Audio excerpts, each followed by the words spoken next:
For those of you who have not been down to a HUD's meeting before, this is a public hearing, so we will be taking up bills one at a time, going through them. Kind of as a fluke of scheduling, we have an extremely heavy schedule today, and so this will be a long meeting. So I want to kind of prepare you for that. We will try to make this as expeditious. We'll try to do this as quickly as we can. However, we don't want to preclude any of the aldermen from being unable to ask questions and understand what's before them. So we are hesitant to push too quickly through that. We do have a quorum, which means that we can begin the meeting. There is another meeting, another committee meeting going on across the hall, so you may see members kind of coming and going. That's kind of normal down here when they have to make quorum calls across the hall, so there may be some back and forth. But with that, Madam Clerk, please call the roll. Yes. Alderman Kennedy? Here. Alderman Boyd? Present. Alderwoman Davis? Present. Alderman Coatar? Alderman Ogilvie? Here. Alderwoman Boyd? Here. Alderman Bosley? Alderman Oldenburg? Here. Chairman Roddy? Present. President Reed? 7 present, you have a quorum. Okay, what I'd like to do is Alderman Moore here present today? He's right here. He's over Okay. there. Alderman Moore, why don't we take up your board bill first? Hopefully it'll be... Oh, okay, we'll hold on yours then. Alderwoman Spencer, do you care to step before us? Hi, Mr. Chairman, I'm waiting on the developer to come. Okay, well, if you can flag me when you're ready here. Alderman Muhammad, is Alderman Muhammad present? What is going on? And then what's going on? Don't even have a quorum. We gotta get a bill before us, and then we gotta go.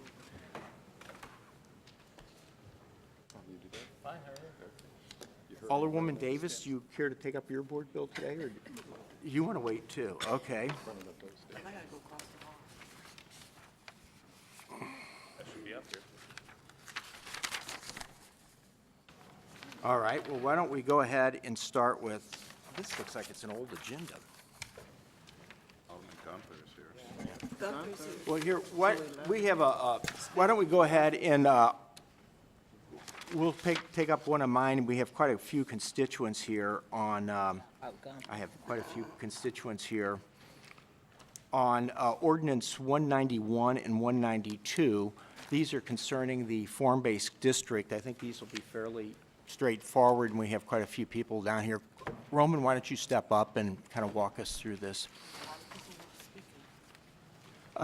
And I'm sorry, I forgot to say that there's an opportunity to sign up here for each board bill. If you're down here for a board bill and you'd like to speak on behalf of it, either in favor of it or against it, there'll be an opportunity to do that. And you just identify the board bill number, and there's slots up here to speak for or against it. For those of you who are not familiar, we have form-based codes are kind of the best practices for zoning. We do not have or have not had in the city a revised serious land use plan or change to our zoning for a long time. I introduced the enabling legislation for form-based codes a number of years ago. We did the first form-based code in the city in the Central West End, and now we are looking to do that in the Forest Park Southeast neighborhood. And to do that, we have to repeal, concurrently with that, a special use district that was created some years ago. The intent of the form-based code is to provide predictability for folks who are interested in investing in the area. It tends to diminish the amount of discussion and conflict. It's a way of demonstrating a shared vision for land uses in the area. It's typically considered the best way to do smart, sustainable economic development and redevelopment of areas. So with that, Roman, if you could go ahead and go through, I guess, Board Bill number 191, which is the form-based code, is that correct? And then That is, 192 yes. will, okay. Good morning, Mr. Chairman and members of the committee. My name is Roman Cordell. I'm a planner with the city's Planning and Urban Design Agency, and I was asked by Alderman Roddy to give an overview of Board Bills 191 and 192. The PowerPoint presentation, copies of it are on your desk, but I'll go through this, try to do it fairly quickly. So a form-based district is basically one of the city's zoning overlay districts that's available. The form-based district for... Excuse me, Roman. Yeah. Let's, why don't we do this? We have people trying to make a quorum call across the way, so we have, why don't we, I'll entertain a motion to take up Board Bill 191. Second. It's been moved, it's been seconded. Madam Clerk, please call the roll. Alderman Kennedy. Alderman Boyd. Aye. Alderwoman Davis. Alderman Coatar. Alderman Ogilvy. Aye. Alderwoman Boyd. Aye. Alderman Bosley. Alderman Oldenburg. Chairman Roddy. Aye. 6 aye votes. Thank you. For everybody, that's a procedural way for us to register a quorum, and that'll give us some latitude moving forward. So go ahead, Yeah, Roman. so Board Bill 191 is a proposed establishment of the Forest Park Southeast Form-Based District. A form-based district, or an FBD as we call it, again, is one of the city's zoning overlay districts. The proposal for this particular form-based district was recommended for approval by the city's Planning Commission several months ago in November of 2017. It would establish the second form-based district in the city. The first was the Central West End form-based district, which was established about 5 years or so ago. This board bill would do two things. It would establish a code, which is basically a set of zoning regulations that would apply to a specific area that's shown on the map to the right. And it would also establish that zoning overlay district for that same geographic area. And it would also amend the city's official zoning district map to implement a new vision for the Forest Park Southeast neighborhood. The site is about 350 acres in size. It's bounded on the north by Interstate 64, on the east and south by the Union Pacific Railroad tracks, and on the west by Kings Highway Boulevard. It again is primarily located in the Forest Park Southeast neighborhood, but includes bits and pieces of the Midtown and Botanical Heights neighborhoods. The hole in the map that you see there is Adams Park. That park and the park to the north, Shoto Park, were excluded from the boundaries of the form-based district. By way of background, Park Central Development Corporation, which is the community development corporation for this area, initiated the preparation of a vision or a neighborhood plan for the neighborhood back in 2014. A number of consultants were involved, including H3 Studio, which did most of the coding work. There was a 15-member steering committee that was heavily involved in the planning process, and there was lots of public input through public meetings and various events. The resulting document, called A Vision for the Forest Park Southeast Neighborhood, was completed in February of 2015. And before I talk a little bit about that document, let me say a word or two about the geographic area, both the study area itself as well as the adjacent uses. So to the north, to the north of Interstate 64, you have the Washington University Medical Center, which includes Barnes Jewish Hospital and the WashU School of Medicine, the Cortex Innovation District, which is rapidly expanding, a proposed new Metrolink station near Boyle Avenue, and the recently built IKEA. To the east, northeast, you have a couple of proposed development projects, the City Foundry and the Armory project, as well as St. Louis University. And then following on the east and the south, a series of warehouses and on the west along Kings Highway Boulevard, St. Louis University High School, and the Forest Park. Within the neighborhood itself, most of the commercial uses are found along Manchester Avenue, which cuts the neighborhood in half, and Vandeventer Avenue. Most of the industrial uses are located in the northeast portion of the neighborhood and along the Union Pacific Railroad tracks. In terms of the residential uses, more of the higher income housing tends to be north of Manchester.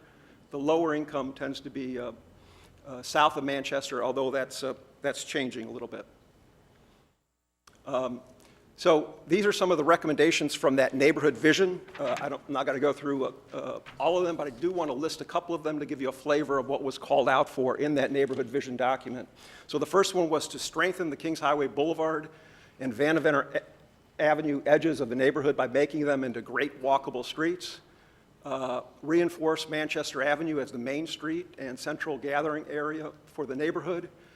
And the last one there is to reinforce the well-established historic and walkable character of the residential cores of the neighborhood.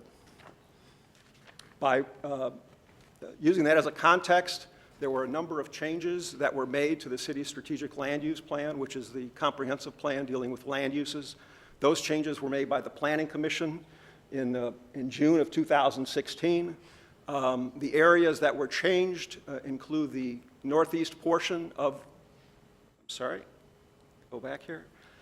northeast portion of the area, and that was to take advantage of the proximity across the highway to the Cortex area. Kings Highway Boulevard, which includes a large parcel of land that the state of Missouri owns and is willing to sell. Shoto Park, Manchester Avenue, and the last is Sarah Street, and again, that's to take advantage of the proximity to Cortex, as well as the new Metrolink station that would be built at Boyle Avenue. In terms of the administration of the form-based district, the nuts and bolts of this, the form-based code would regulate all building permits for new construction and building additions. It would also regulate all new occupancy permits. So whenever anybody came in for either a building permit for new construction or building addition or occupancy permits, those would trigger the form-based district. The code would be administered by the zoning administrator, although the design review aspects would be handled by the Cultural Resources Office.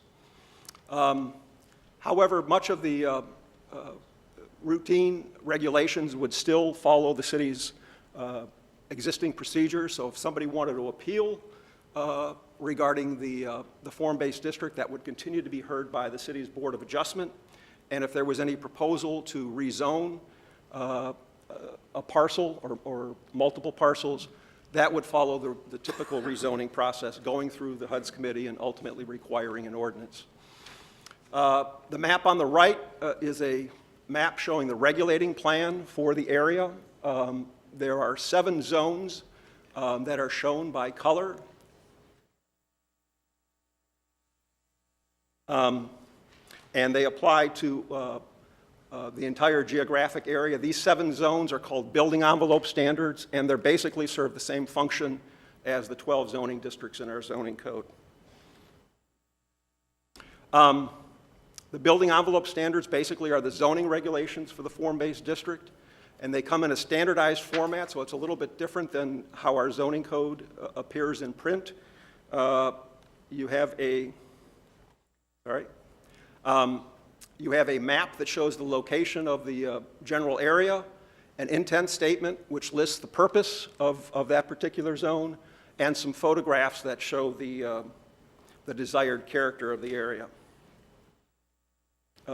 In terms of that format, they include many of the zoning regulations that you're familiar with: building placement, including setbacks, building height, how tall a building could be, building types, and parking requirements. It also includes use requirements, which basically indicate whether these land uses are allowed in each of these particular zones. So each land use that would be listed would either be classified as a permitted use, a conditional use, or it's not allowed. So what I'd like to do is to briefly go through a couple of these zones and give you an idea of what is being proposed. So in the case of the Neighborhood General Type 2, as you can see, it's located in this general area. The intent is to preserve and enhance these historic residential areas. The area is located between Kings Highway and Sarah, and the regulations call for primarily low-density residential uses, namely single-family or two-family uses, a front yard setback of 0 to 20 feet, and building heights of 2 to 3 stories. So some existing examples in the neighborhood include the photo on the left that shows an attractive streetscape along the 4500 block of Arco, and some newer buildings that were recently built in the 4200 block of Gibson. And for those not aware, there's a lot of residential new construction that's going on in the neighborhood, particularly south of Manchester currently. The second building envelope standard is the Neighborhood Center Type 1. The intent is to establish a mixed-use Main Street character and a walkable commercial corridor in the heart of the area. It's located along Manchester Avenue and Sarah Street. The permitted uses would be retail and office with residential uses on the upper floor. A front yard setback of 0 feet, meaning the building would need to be built right next to the sidewalk, and a building height of 3 to 6 stories, although there are certain sites that would be allowed to be taller than that. The second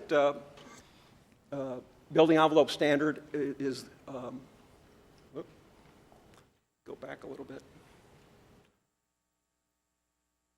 So one of the examples of that particular building envelope standard, again, is the Grove Commercial District along Manchester Avenue. As many of you are aware of, it was practically a ghost town 20 years or so ago. It's been transformed into one of the city's premier entertainment districts, and continues to be developed. There's a number of major mixed-use development projects that are occurring at either end of the Grove District. The next building envelope standard is the neighborhood core. It's providing flexibility in height and use for redevelopment while remaining sensitive to the adjacent residential areas. It's located along Kings Highway Boulevard. It includes that parcel that I referred to earlier that the Missouri Department of Transportation is interested in selling. In this case, the permitted uses are office, residential, and retail, with the front setbacks of 10 to 30 feet and building heights of 3 to 7 stories. Some of the existing examples include the series of 4-family buildings on the left. That's at the 1000 block of Kings Highway Boulevard. Most of you have seen them when getting off the interstate highway at the Kings Highway Boulevard exit. They've been in bad shape for a decade or so. And the photo on the right shows that large parcel of land that MoDOT is interested in selling. The last building envelope standard I'll go through is the Boulevard Type 2. The intent here is to allow this area to transition from an industrial area into more of a walkable mixed-use corridor. It's located along Vandeventer Avenue and the UP Railroad tracks. The permitted uses are office, retail, and industrial, with some residential allowed on the upper floors, a front setback of 0 to 10 feet, and building heights of 2 to 12 stories. And some examples include the Laclede Cab Company complex along Vandeventer Avenue, which is in poor condition. And on the right is Woodward Lofts. This is a project that recently started up. It's the conversion of a warehouse building into a 164-unit apartment building. In addition to the building envelope standards, there are some building development standards that deal with the form and design of the buildings. These would be the kinds of things that the Cultural Resources Department would be reviewing, because they've got some specialized expertise in those areas. Lastly, the city's enabling legislation that Alderman Roddy made reference to has 3 criteria and some minimum requirements in order for an area to become a form-based district. I'm not going to go down that list, but I will say that the application by the Park Central Development Corporation for this area met those criteria and the minimum requirements. So with that, that's the extent of my presentation. I wanted to mention that a number of city departments were involved in the review of this application, including the zoning section and the city councilor's office, with many meetings with representatives of the Park Central Development Corporation. So I'll close there and would be happy to answer any questions you may have. Alderman Roddy. Okay. What we would like to do is provide members of the committee an opportunity to ask any questions on this presentation. We do have several speakers that have signed up for this. So, Alderman Kennedy, do you have any questions? Thank you, Mr. Chairman. How does the form-based code affect or regulate the occupancy permits? I don't follow that. Any new occupancy permits would trigger a review of the form-based district. That's a little different than the form-based district that was established for the Central West End. So anytime somebody comes in and makes an application for a occupancy permit, rather than following the city's traditional zoning code, it would need to follow the regulations included in the attachment to Board Bill 191. And would you give me an example of the types of things that would trigger an occupancy permit? Well, an occupancy permit could be a corner storefront where, let's say the storefront is vacant, somebody wants to come in and open up a photography studio or something like that. That occupancy permit would be filed at the building division, and the zoning section and the building division would be responsible for going through the form-based code document and determining whether or not a photography studio or a related use would be allowed in that particular zone. Alderman, maybe I could kind of give you a bit of an example. So what we're trying to do is regulate uses not only horizontally but vertically as well. So let me give you an example. Let's say that you had a commercial corridor that you were wanting to go ahead and encourage retailing. So you're wanting a lot of having retailing activity. There's been a building that's vacant. Somebody comes along. Historically, perhaps it was a retail, but it's vacant at this time. Somebody wants to come along and they want to put residential on the first floor. Well, residential on the first floor would break up the continuity of retail. And so that would require, I would think, a conditional use or a variance to go ahead and do. If the form-based code called for retailing on the first floor and they wanted to go in and do retailing on the residential on the first floor, that would be a violation, and that would, be precluded then. And that would be just an example. If you had other areas, we would be very interested in residential. So it's that type of. I guess why I'm a little puzzled. Traditional zoning in most places, on my understanding, dealt with usage, and form-based primarily dealt with shape, size, that kind of thing, as opposed to usage. And that's where I'm getting confused. Yeah, well, some of them are hybrids. Some of them just deal with the form and design of individual buildings. That's where the name comes from, a form-based code. Both the Central West End and this proposed Forest Park Southeast form-based district both have use requirements. So they do include regulations regarding what types of uses are allowed in those areas. Again, the difference between the Central West End and this proposed one is that occupancy permits will be regulated by the form-based district if this goes forward. Right. They're not regulated in the Central West End. I do know. Okay, that's all I had. Thank you. I just needed that clarity. Okay, we are, we have a number, Alderman Ogilvy.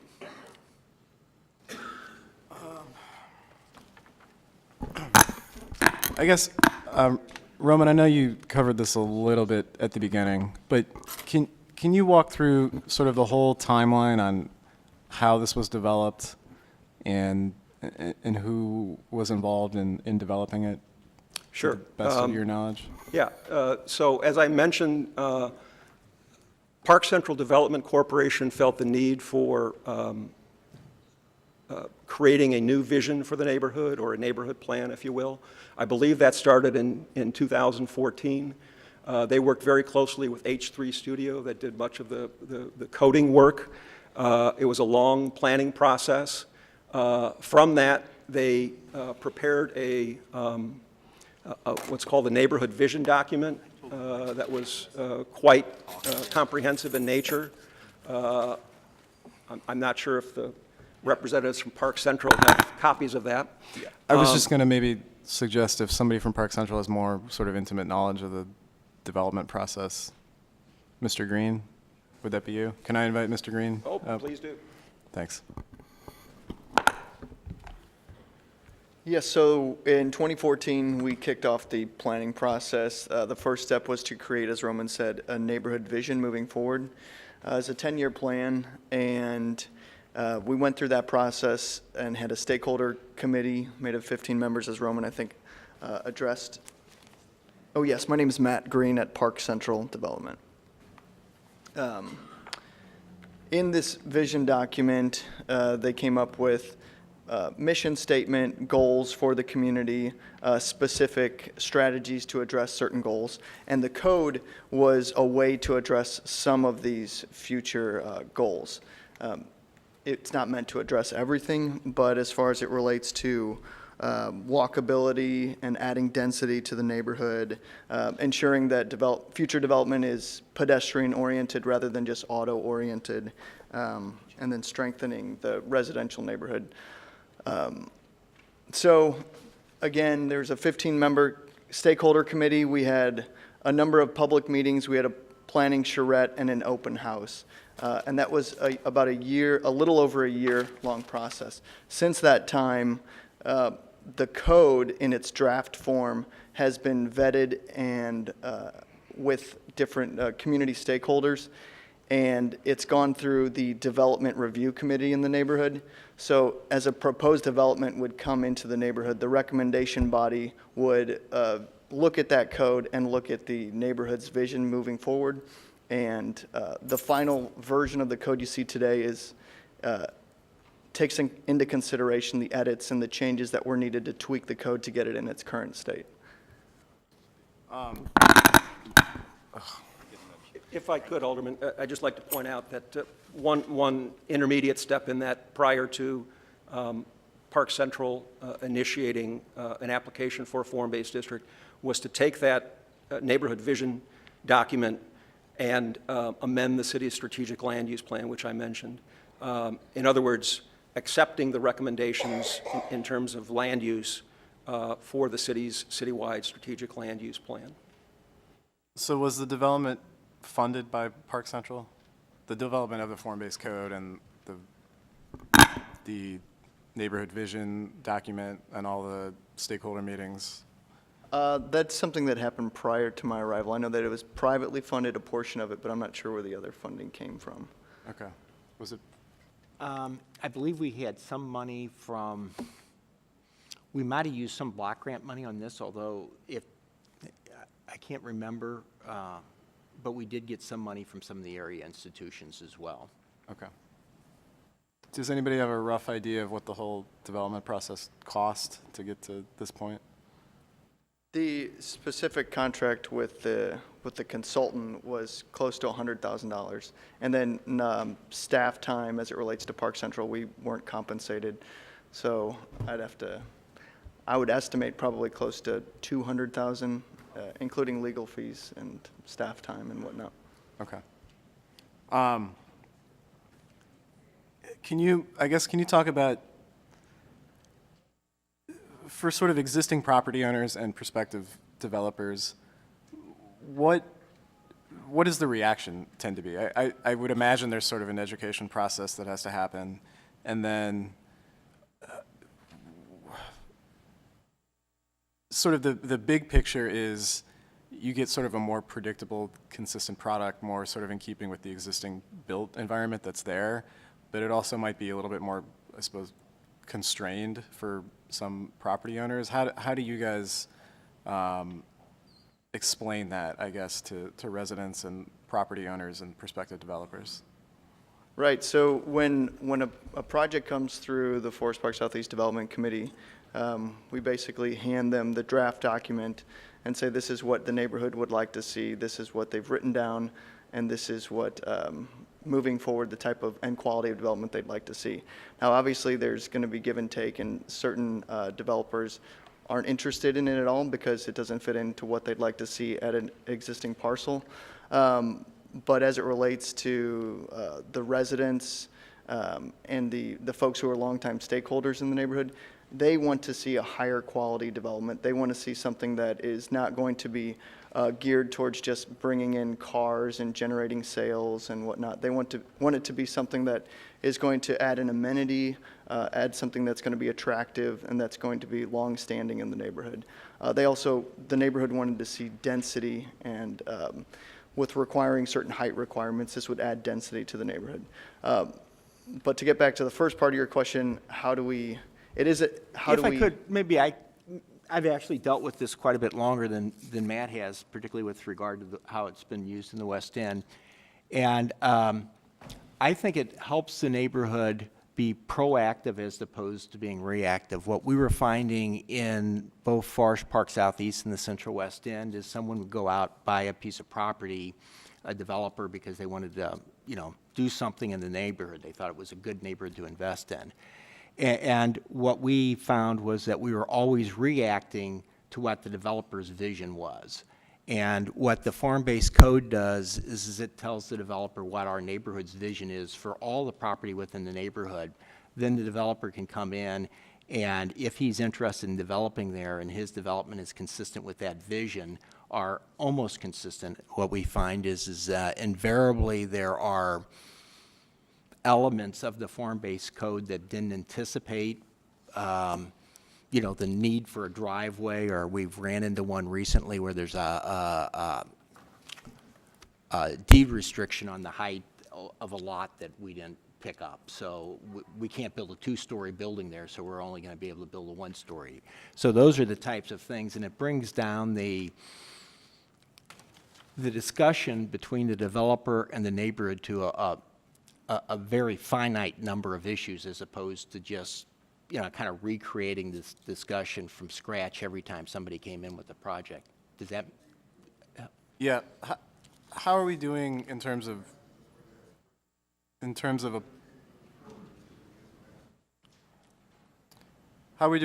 applying the existing standards in the Central West End form-based code? I think we've learned a lot. We didn't anticipate certain things. I think the building division has processes and things that some recommendations they made on this version that weren't in the original version. I think Mary was around here someplace. And when we do have an exception, they have to file for a variance, and so, but generally, it's gone through a process within the neighborhood, and they've had a chance to react to it and either support it or object to it. There's been any number of, almost every project over there has, one or two minor exceptions that have come up. Okay, those are all my questions. Thanks. Alderman Boyd has joined us. Alderman, do you have any questions regarding the farm-based code? No, fortunately, I sit on the planning commission, so I've seen this presentation. Thank you. Thank you. Alderman Coatar, do you have any questions? No questions, Mr. Chairman.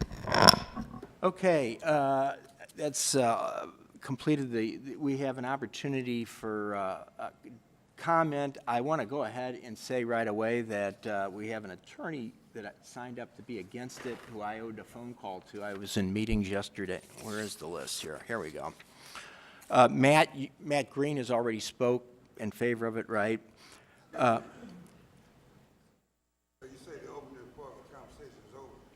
What if we get stuck in the middle and can't explain to us? Conversation sounds like a dictatorship to me. It's always should be open operation for community. I'm having a hard. Are you talking about? I'm having a hard time understanding you. Are you talking about Board Bill number 191? Yeah. Well. Yeah. Well. Here, we'd like to try to maintain a little order here, so if there's where can we have somebody who kind of knows the process? Don, if somebody has a question about what's going on today, the gentleman over here in the blue blazer is Don Rowe, and he's with the Planning Division, and if it's you can help them if they want to sign up for any of the other bills. If you could, just go over and see Don, and he'll help you explain what's going on if you have any questions. Matt Green has already spoken.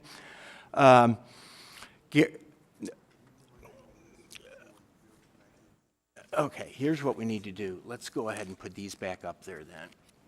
Okay, all right. Gary Long, did you care to speak in favor of this, Gary? Yes. Hi, my name is Gary Long. I'm the block captain at 4300 Swan on the south side of Manchester. I have lived in the neighborhood for since 2010 and have been part of the community involvement meetings and some of the things that have been going on and trying to establish the form-based code.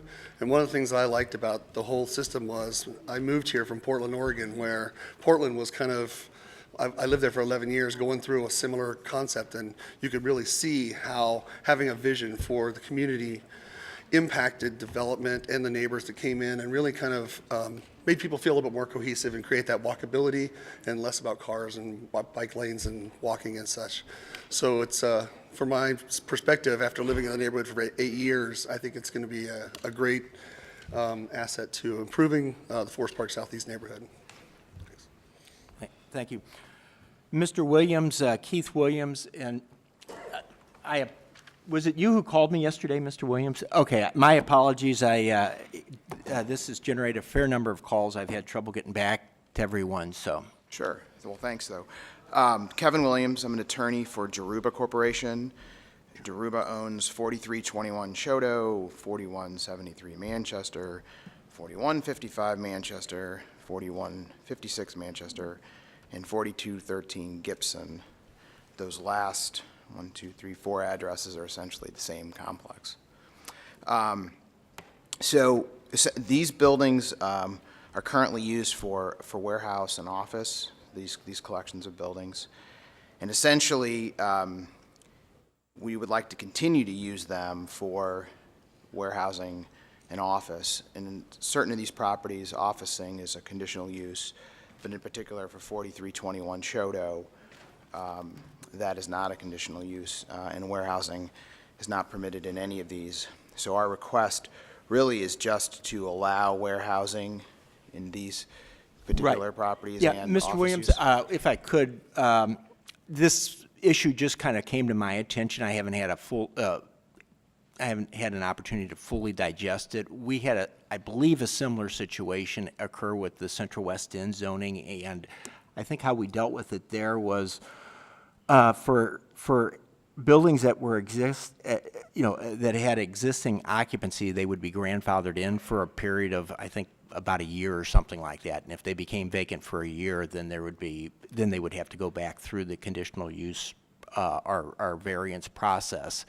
So what we would like to do is try to have some conversations about that offline. Then what we can do is I'll have an opportunity to make some adjustments to this before it would become law. We would do it at what they call a perfection motion, which would be about 10 days from now or so. Okay. So, So yeah, we'd like to be in those discussions with you to right, make sure. Matt and I have already had that conversation. We've traded a couple emails with the zoning commissioner, and I think we're trying to figure out some way to come to an accommodation. I think it's a fair request, and part of the issue for folks who are not familiar with it, as the neighborhood begins changing, you have buildings that were used one way that probably in some future time will be used another way, but depending upon the economic cycles and the amount of development opportunities, that may happen this year, it may not happen for 10 years, and what you don't want to do is be in a situation where we're precluding existing use from staying that use until prematurely. So there's some accommodations that I think we can probably come up with that will, satisfy both you and your client, I think, or at least get us a long way to doing that. So, Okay, so we will continue those conversations. Yeah, we'll do that offline. We need to, this is the public hearing today. We'll go ahead and get this out of the committee, but then we'll have an opportunity to do that before the bill passes, so. All right? Thank you. Thank you, and I apologize for not having had an opportunity to get back to you yesterday. Okay, there's no further testimony, no one signed up else to speak on that. Sure. Thank you. Many of you know that I'm the Director of Planning and Urban Design for the city, and I remembered that at the start of this meeting, we're not here very often doing these form-based code districts, but I want to just go back a segment and say, you know, zoning's existed for about 100 years. There's been 3 types of it, Euclidean, and then there was performance-based. And the new type that's happening nationally is as a tool, as this gentleman from Portland says, to help communities have a vision and fine-tune themselves, is the form-based code. So a few years ago, the city enabled us to take on form-based code as part of our zoning tool. It is happening across the country. You heard the reference to Portland, Nashville, and many others. So, and the big picture is us being on the leading edge, and we're applying it in this tool by neighborhood, following neighborhood participation in what they're seeing as needs and vision, as opposed to doing it citywide. Just wanted to make that context. Thanks. Thank you, Don. We have, we're at a quandary here. We do not have a quorum before us, but we do have a previous role that we can use. Are all of, we can either hold this until we regain a quorum later, or, How many we need? Need 6. How many we need? 6? 6, so we are at 5. You need me to go get Alderwoman Boyd one more? Well, we have a, I'm not sure if everybody's on, who's on our quorum? No, I'm talking about our previous role. Oh,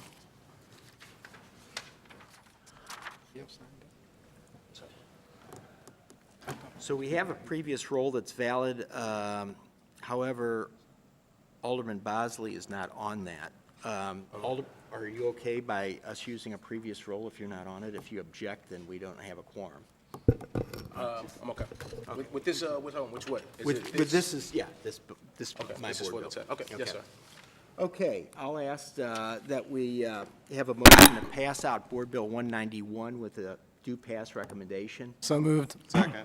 It's been moved and Previous second. roll. There's a request for a previous roll. Hearing no objection, we'll consider Board Bill 191 heard and pass out of committee with due pass recommendation. The companion bill is Board Bill number 192. We have the sign-up sheet here. Roman, are you talking about that as well, or who's going to lead us in that? Yeah, I'd be happy to. Yeah, did you have a full-blown presentation, or can you kind of give the abbreviated version? It's a 5-slide presentation. Okay, let's make it quick then. Where, Sure where Terrence is.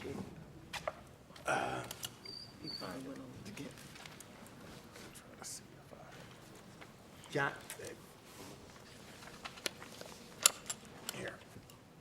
here, we got the Alderman from the 22nd. Oh, is it locked? This always happens with PowerPoint presentations.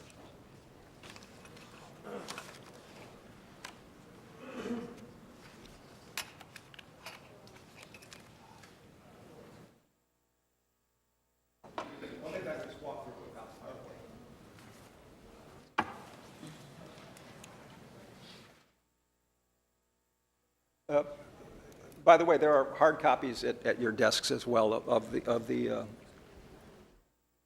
PowerPoint. Why don't I just start, in the interest of time, to move on? So, Board Bill 192 is a request for revocation of the Grove Commercial Area Special Use District, or SUD. And SUD is basically another overlay zoning district that the city has at its disposal. This request was recommended for approval by the Planning Commission 3 months or so ago, same time as the form-based district. The SUD consists of 133 acres, and it's located along some primary commercial streets in the Forest Park Southeast neighborhood. those streets being Manchester, Shoto, Papin, Vandeventer, and Tower Grove. The SUD was established by ordinance in 2008, so it's been around for about 10 years, and it was established at the request of the Forest Park Southeast Business Association and Alderman Roddy to better regulate certain problematic uses.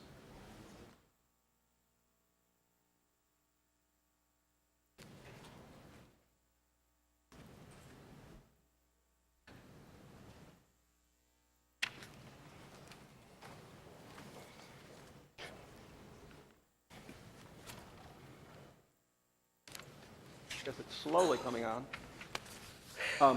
So this is the geographic area for the SUD. As you can see, it's located along Papin, Shoto, Manchester, Vandeventer, and Tower Grove. There's a couple of holes in the map. They weren't included because they were primarily residential uses.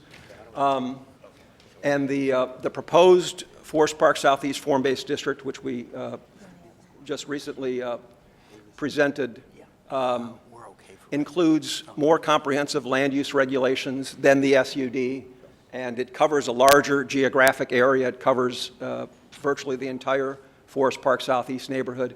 So to prevent some inconsistencies in the use regulations and prevent any confusion between those two zoning overlay districts, Park Central Development Corporation has requested the revocation of this SUD.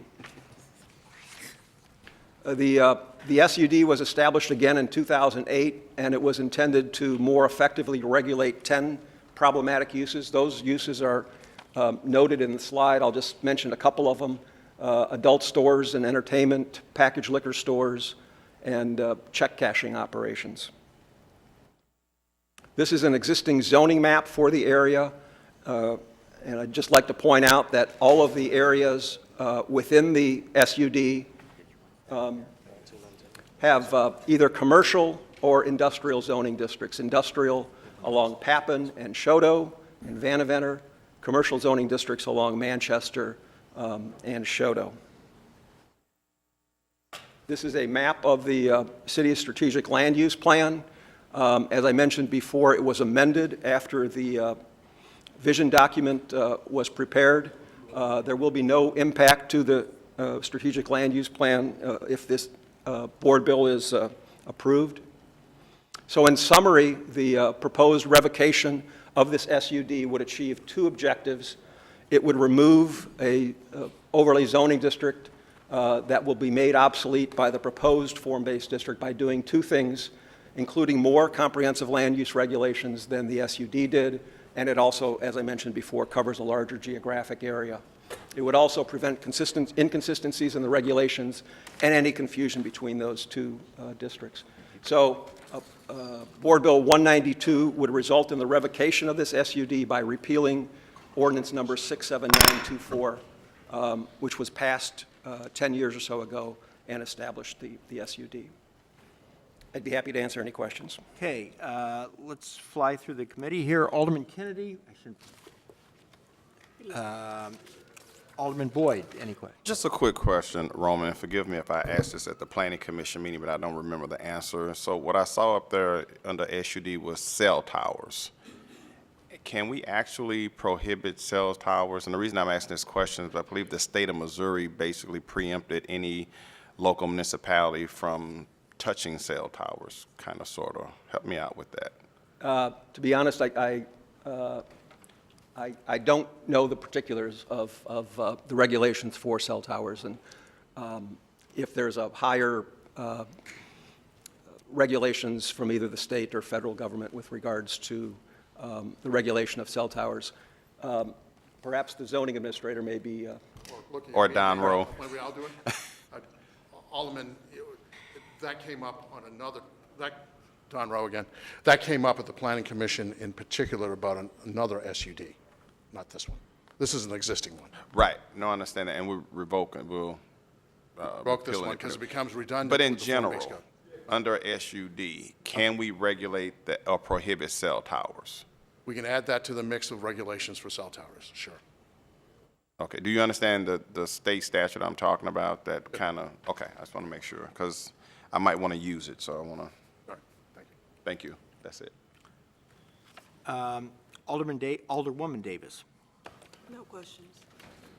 Coatar is not here. Alderman Ogilvy. No questions, thanks. Alderwoman Boyd. No questions. Alderman Bosley. No questions. Okay, hearing no other questions, we do have a quorum at this point, so the chair will oh, I'm sorry, we have people signed up to speak. Chandra Porter. Okay, Matt, I don't think there's any need for you to speak, but all right, that concludes the speakers then. Chair will entertain a motion that we pass out of Committee Board Bill 192 with the do pass recommendation. So move. Second. We have new folks here, so let's go ahead and have a new roll call. Madam Clerk? Alderman Kennedy. Alderman Boyd. Aye. Alderwoman Davis. Aye. Alderman Coatar. Aye. Alderman Ogilvy. Aye. Alderwoman Boyd. Aye. Alderman Bosley. Aye. Alderman Oldenburg. Chairman Roddy. Aye. 7 aye votes. Okay. I understand or anticipate there are a number of people who have signed up to speak on Board Bill number 219, which is in the 3rd Ward, and I guess there's been some miscommunication about that, and I want to provide the alderman from the 3rd an opportunity to speak. He'd like to hold that until they have additional opportunities to communicate with the neighborhood, but go ahead, Al. Yeah, basically, for those of you who weren't at a meeting, we just had a meeting on Board Bill 219 this Saturday. When this bill was introduced initially, I was under the impression that we had a lot of community discussion about it prior to me. Can I be heard? Okay, sorry. I was under the impression that we had a little, we already had community discussions prior to this bill being introduced. So we are holding this bill so we can have a lot more information on it, and we all can have a lot more discussion on it.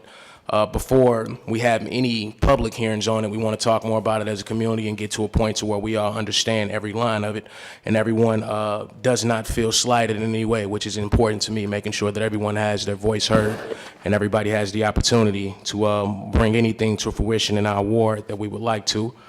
So with that being said, we are going to hold the bill. We might be holding it until next session.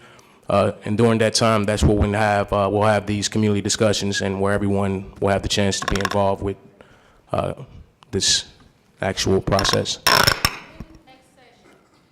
Is it April?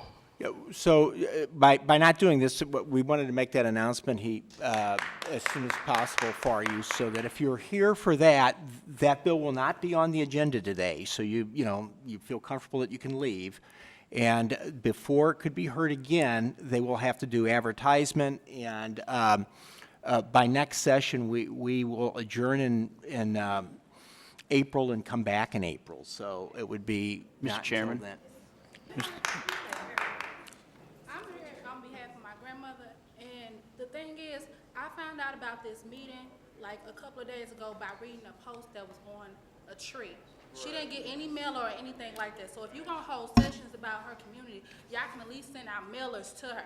Because I had to take off work to come here because I read something on the tree that she didn't get in the mail about something about her property that she owns. I did too.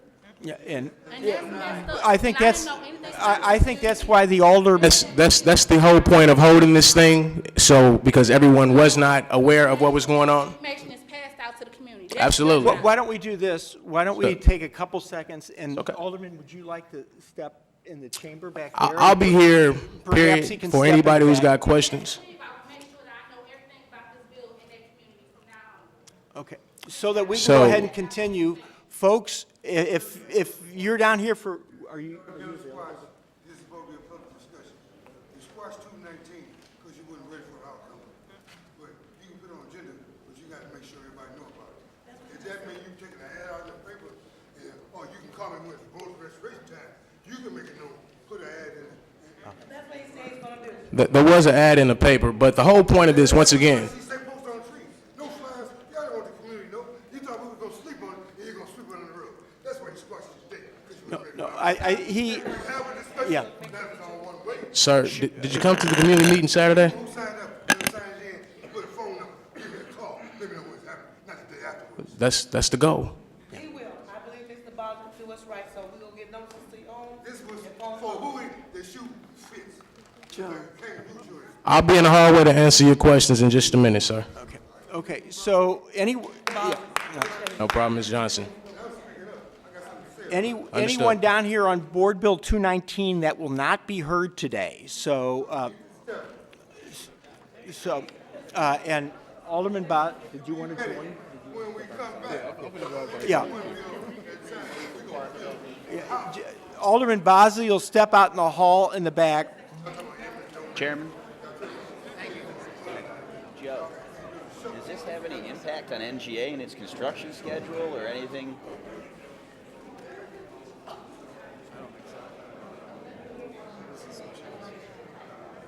I have no idea what this is all about.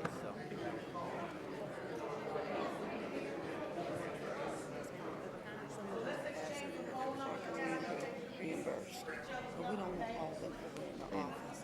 Is there some way we can just bring out There like is. 10 or 12 and pass it? Stick it.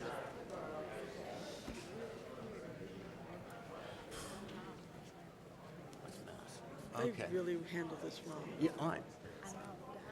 219, remember this. He gonna call some of y'all that. Okay. They didn't even talk to me to make an exam. So, And it's covered up. it's not, I got a call from them yesterday, and anyway.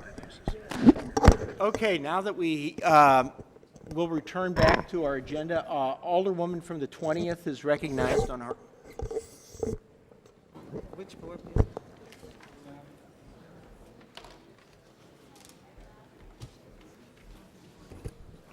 Thank you, Mr. Chairman, members of the HUD's committee. I'd like to discuss Board Bill 230, which is a tax abatement for 3548 South Broadway. 3548 South Broadway, you may fondly remember this from many years ago, was the brick. That was its last incarnation. It sits about a mile south. Did you say Bill 230? 231. 231, Excuse okay. me. Did I say 230? Yeah. Excuse me. We got it in front of us now, thank you. Bill 231, yes. As I was saying, in its last incarnation, it was a sports-themed bar called The Brick, about a mile south of the stadium. It sat vacant for the better part of a decade after The Brick closed. This is in a very challenged part of the Marine Villa neighborhood. The developers who developed this building, who've been working on this for several years, live right across the street. They recently had their front door shot out by loose gunfire in the neighborhood. This continues to be a very challenged part of South Broadway, a lot of vacancy around them. And what they have done here between their home and this development is really pulling this part of the community up. And so for that, I am supporting a 10-year tax abatement. Sam Meller, one of the developers, he and his wife Sarah. Sam is here if you'd like to hear a word from Sam. Sam, do you mind? Sure.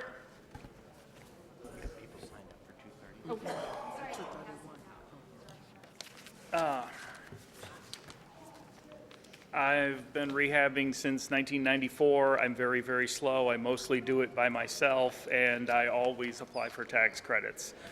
I've never gotten tax credits until now. I'm trying to do it, but the problem there is I work for myself and I can't pay myself, so that's a problem. But anyway,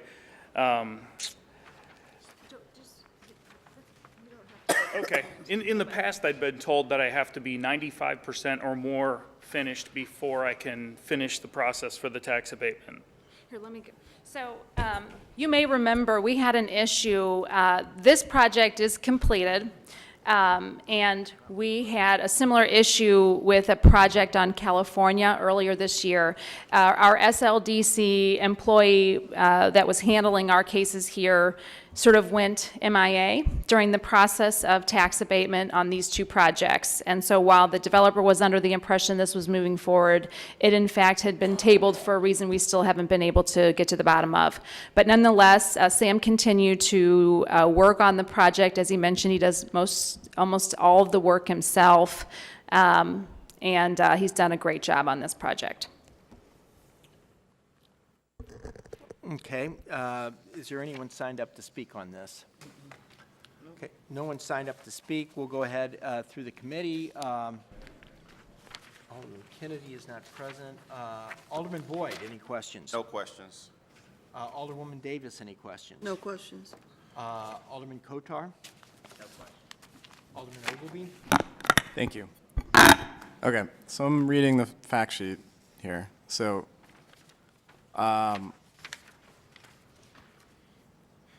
so it says that there are historic tax credits have been utilized. Is that correct?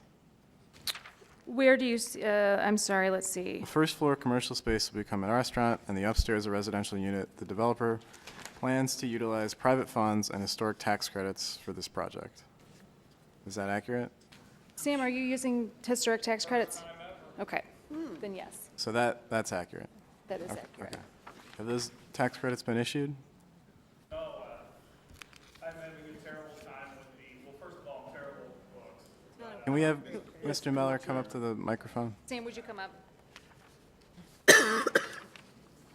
This is the first time I'm doing tax credits. It costs around $7,000 or so for the application and the changes in the plans, and holds up stuff quite a bit. But the big problem is I kind of work for myself. So I just have receipts for parts, which is adding up to close to half of what I really have in it. But, you know, it'll be what it is. I'm sure it'll be beneficial to some degree. Okay, and then my next question is, the work is already done? Is that accurate? No, I'm still working on it. It's, okay, so it's not occupied? It is occupied, but it's not finished. Okay, so it says it's not occupied on here. I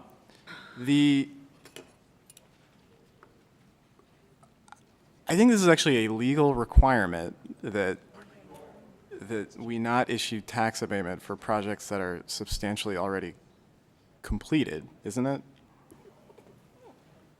I would actually like to have maybe Dale from SLDC come up and address that question, because I think that's a question better suited for SLDC. Okay. The question, Dale, was whether or not it is legal to issue tax abatement on an occupied building. Yeah, there's nothing illegal No, about I mean that. the project that's completed, not occupied. I understand it can be occupied, but Well, because it began the process so many months ago, we don't see a problem with that.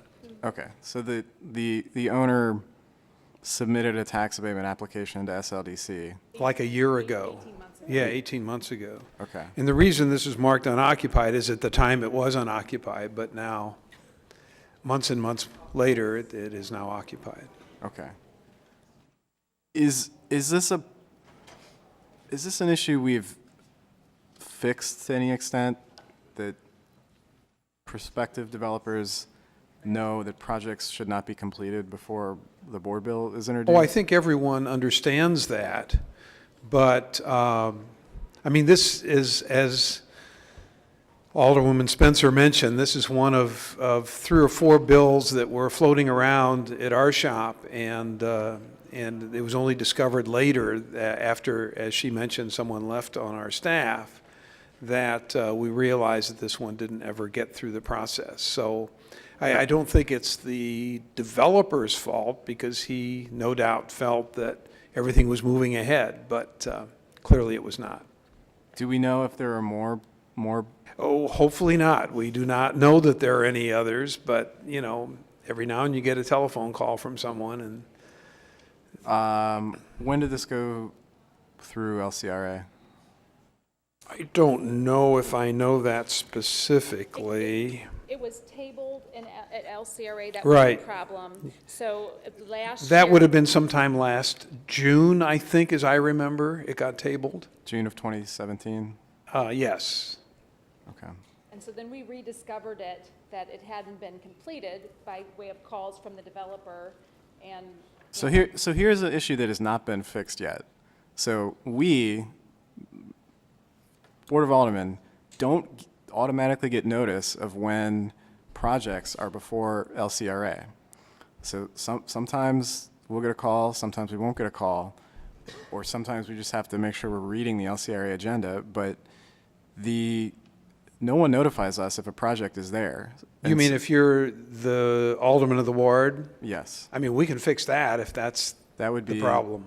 That is a problem, yeah, that I think Okay. should be fixed. I mean, Okay. I try to, when I can, be at those LCRA meetings if I have a project that's before them. No, that's And- fine. There's no problem in that issuing, that notice to occur. And Alderman Spencer would have been alerted that something was wrong at the time had she had noticed that she had a project there and then it got tabled. She could have asked the question, what is going on? Why wasn't this project presented? Okay, So- that's an easy one to solve. Okay. Okay, that's all I have. We don't have a chairman now. Alderwoman Boyd, No questions. Alderman Bosley stepped out. Alderman Oldenburg is not here. Coatar, you passed with no questions. So, would you like to wrap it up, please? Sure. I'll also just point out, you can see in the photo here, this is across the street from the very vacant Limp Brewery. So again, a lot of vacancy around here, but what's really remarkable about this, we have moved over Sister Cities Barbecue that used to exist on South Grand, and they've moved into this building. So if you like gumbo, you like Cajun food, I really recommend that you check out what they've got there, and that's it. And with that, I'll ask for your favorable support on the 10-year tax abatement at this address. So the name of it is what? It is Sister Cities Barbecue, but it's actually a Cajun restaurant, and it's phenomenal. Okay. The gumbo's made from scratch. It's really very good.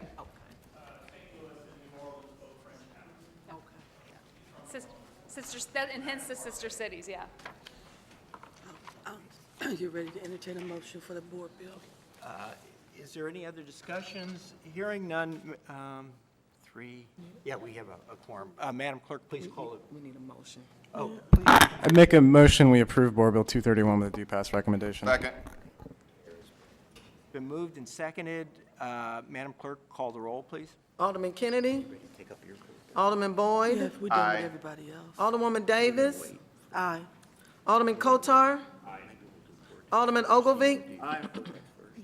Alderwoman Boyd? Aye. Alderman Bosley? Alderman Oldenburg? Chairman Roddy? Aye. 7 aye votes.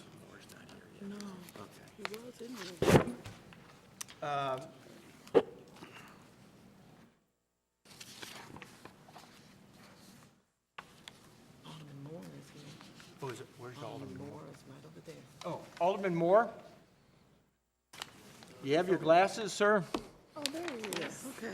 You're hiding over there. I'm sorry.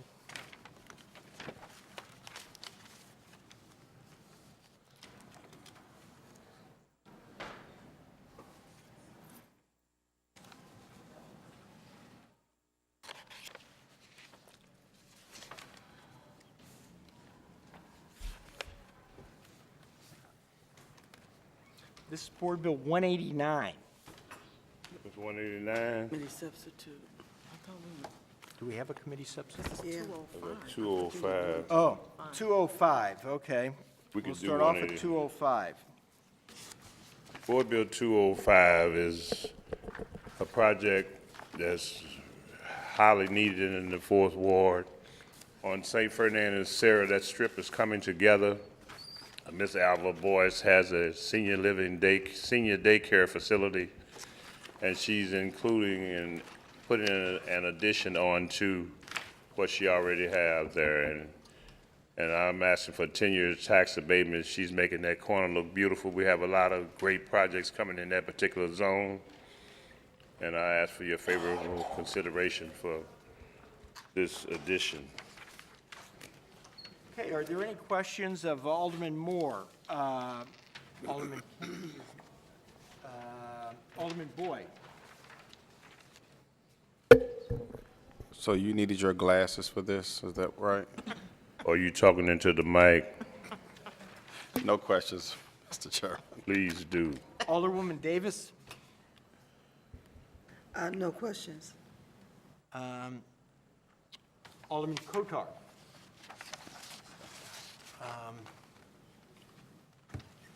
Alderman Ogilvy? Any questions, Alderman?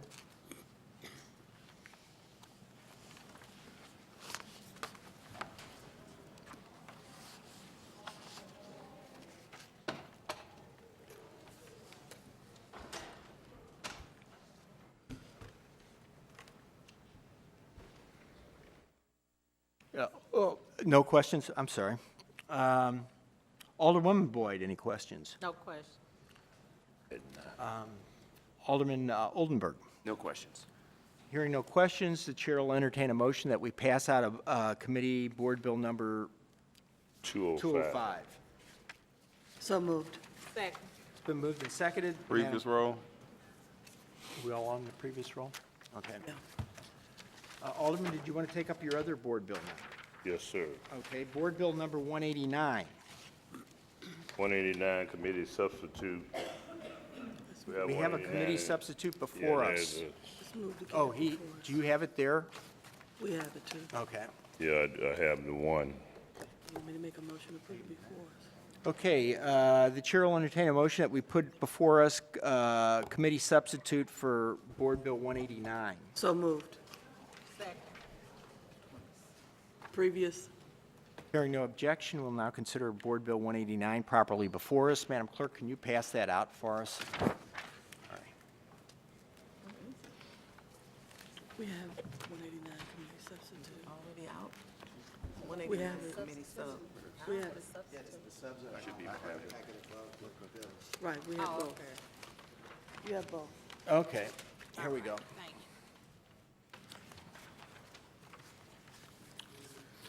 Proceed, Alderman. This 189 committee substitute is right across the street from the Board Bill 205, what we just finished with and approved. It's making the Sarah Strip look much better, and I have Northside Community Development that are building and rehabbing a whole lot of the structures in the ward, and they're just changing the zoning to accommodate what we already have there. He's here. He was over there. I have Mr. Michael Burns. If he's not on the list, I'd like for Mr. Michael Burns, the Director of Northside Community Development, to speak on this issue.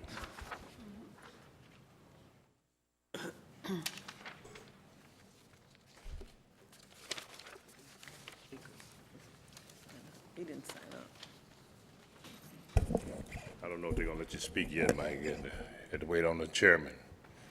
Do you like Elizabeth Taylor? Oh, sure, I'm sorry. Were you, I thought you were asking if he had signed up. No one signed up, but you're certainly welcome to speak. Well, he's gonna do you like Elizabeth Taylor told her eighth husband, he won't keep you long. Okay. Thank you, Alderman Moore. My name is Michael Burns. I'm the president of Northside Community Housing Incorporated. Northside is currently constructing 36 2- and 3-bedroom townhomes, as well as 7 historic rehabs in the Ville community. We are working on that project, which was assisted to us by E.M. Harris, as well as MHDC, St. Louis Equity Fund. And we hope to have that development completed around the end of this year. Okay, are there any questions on Board Bill 189 committee substitute? Where's that now? I don't know why I have so many. Alderman Kennedy is not present. Alderman Boyd. No questions. Alderwoman Davis. No questions. Alderman Coatar. No questions. Alderman Ogilvy. Just what's the development exactly? Alderman Moore? What's the what? What's the development exactly? It's Northside Community Development. They're building a little small building and rehabbing 2 commercial buildings on the corner. Okay. And then 42 units down St. Ferdinand. Right. Okay. Great. Corners come, that intersection is really coming together. Looks Thank you. good over there. Alderwoman Boyd. No question. Alderman Oldenburg. No question. Hearing no questions, the chair will entertain a motion that we pass out of committee Board Bill 189, committee substitute. So moved. Second. Previous roll. Hearing no objections, we'll consider Board Bill 189, committee substitute, pass out of committee with the due pass recommendation. Congratulations, Alderman. I know you've been working very hard at that intersection up there, and glad to Thank you see very some progress much. for you. Thank you. Especially you, Pam. Alderman Mohammed has before us Board Bill 214.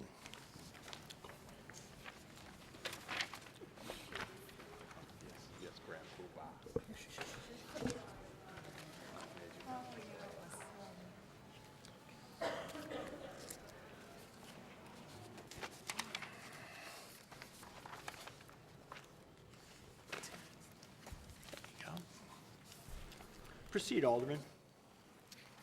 Thank you, Mr. Chairman. Board Bill 214 is a redevelopment plan on a 4200 block of Harris, extending from 4200 to 4299. Just a simple redevelopment plan, and I would respectfully ask the committee to pass out Board Bill 214.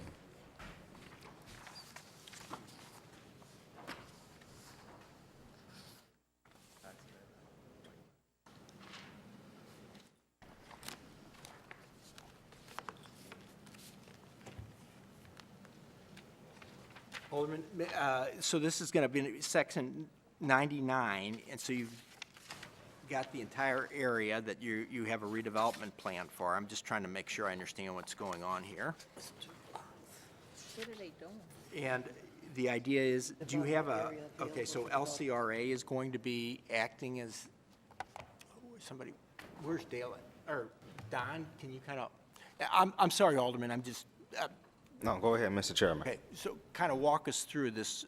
We're doing a redevelopment for an Zach area. Wilson, SLDC. No, we're just blighting, and it's for and spur development in the future. Okay. It's just the whole block's gonna be blighted and allowing up to 10 years of tax abatement. Okay, and so someone who is a homeowner or somebody can come in with a Correct. plan? Yes. They would bring that to who? When we market the LRA properties on this block, we can say, we can allow up to 10 years of tax abatement. It's a marketing tool also. Okay, and then, do they have to make, who are they, don't they have to make an application? Make an application to SLDC. And it Okay, goes so to- SLDC will Yes. be administering this Correct. then? Okay. And then they would review it, and would there be a neighborhood review process, or? We'd ask for Alderman's support, see if are in favor of the project, and then go from there. Okay. All right. Alderman Boyd, do you have any questions? No questions. Alderwoman Davis, any questions? No, I just want to make a comment that this is the way to get it done. I pay attention, so I know that you've already put something in place on Redbud. So you're putting together a good plan instead of patchwork. Thank you, Alderwoman. Alderman Coatar, any questions? Yeah, just briefly, how many LRA properties are in this area? Do we have any idea? So on the entire stretch of the block, I have from 4200 to 4299, there are 17 LRA properties. And out there 17, it does include 3 vacant lots as parcels. Okay, that's it.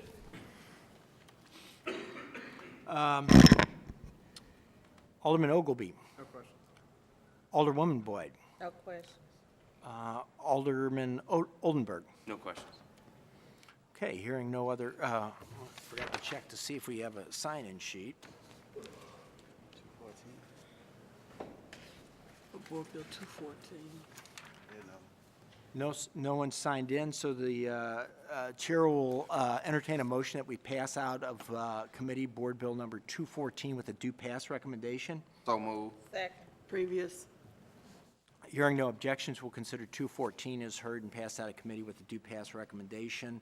Why don't we go ahead and take up Board Bill number 248, which is the Cortex Board Bill. Mike, do you want to come up and walk us through that?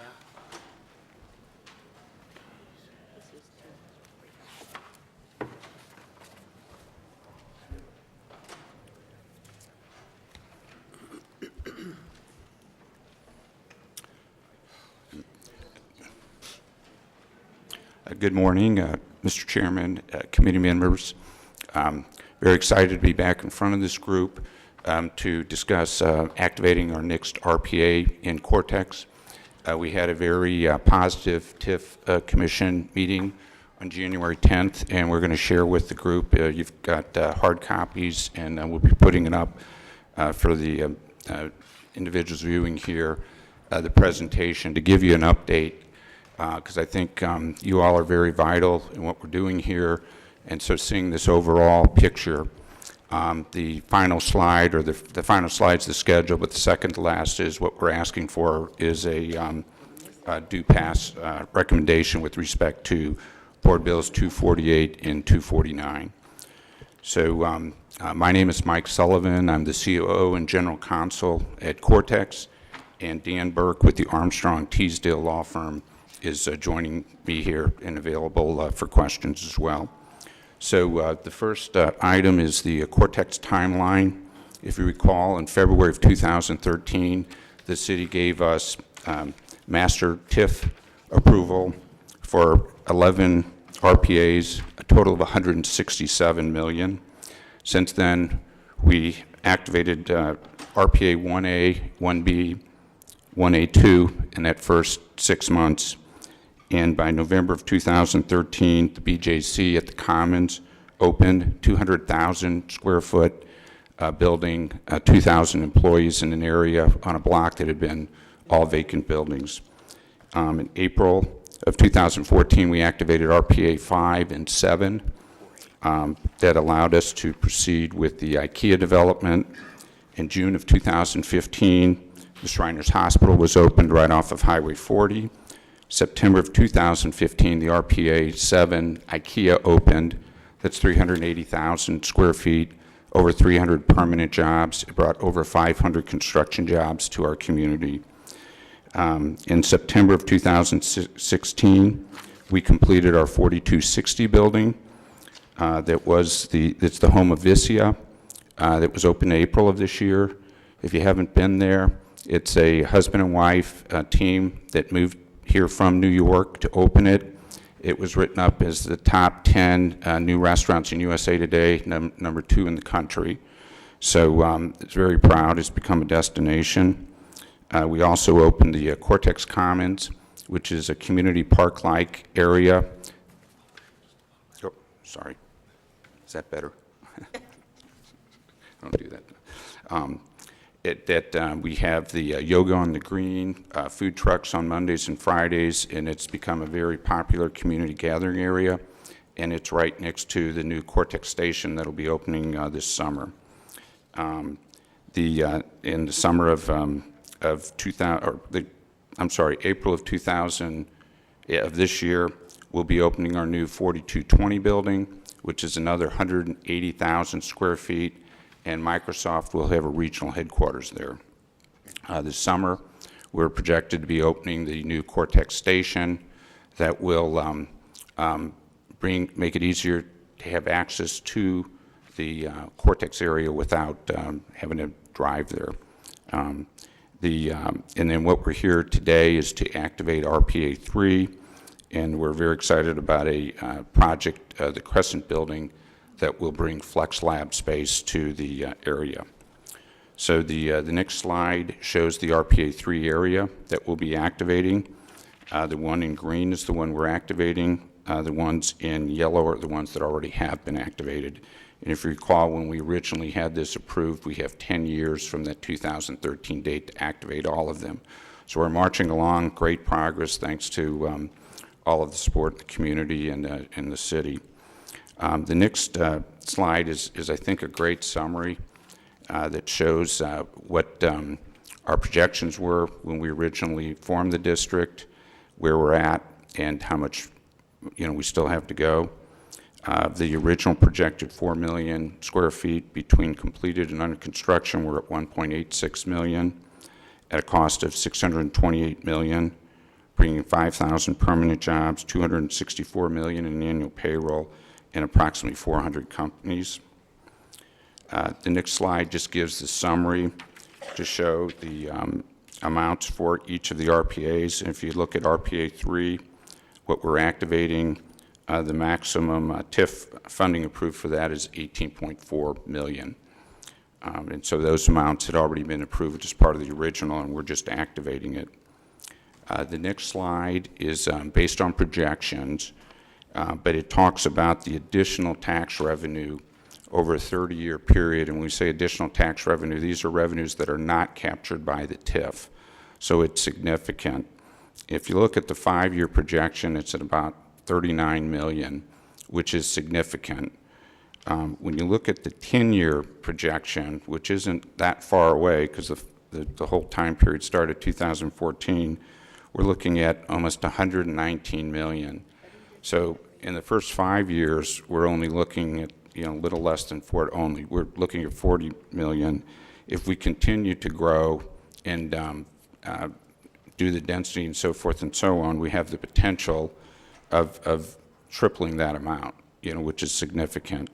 And then, of course, the further out you get, the harder it is to project. But those first two columns, just focusing on that is significant. The next slide we're really proud of. It's on our website, and it's updated every quarter. And it shows the results of the MBE, WBE contracts and the workforce inclusion. These numbers are put together with the assistance of Slate and SLDC. These are their numbers. We work through them, and then we publish them.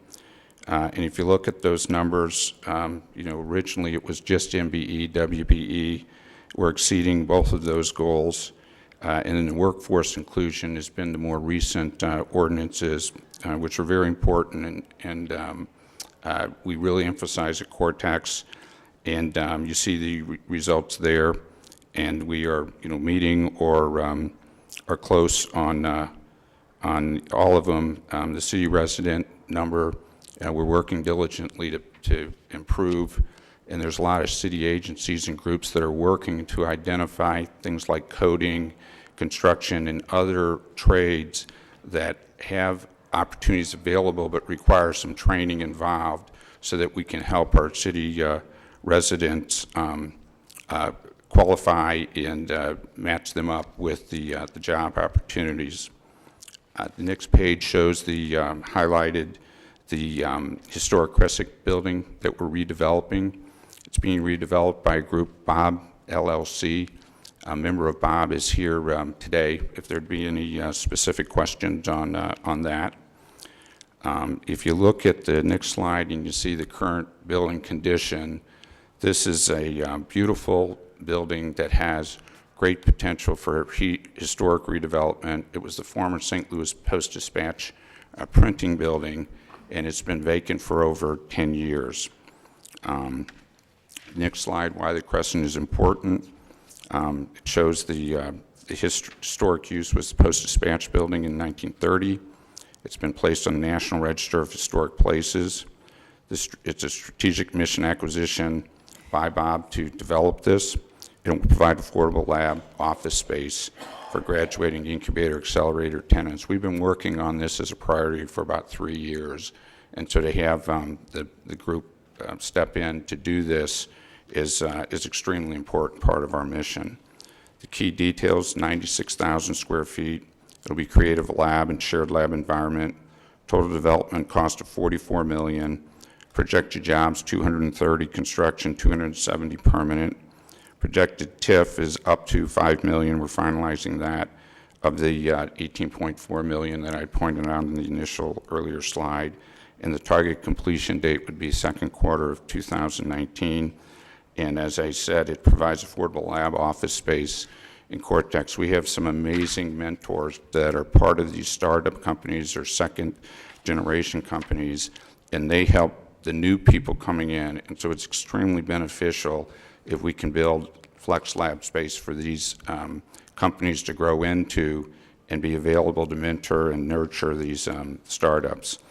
We've got a few renderings on the next few pages. At the TIF Commission original meeting date, setting the original meeting date, there was questions about the ADA compliance, handicap access, and so forth. So as you see in those pictures, it will be accessible. It'll meet the ADA code, and that's a big priority.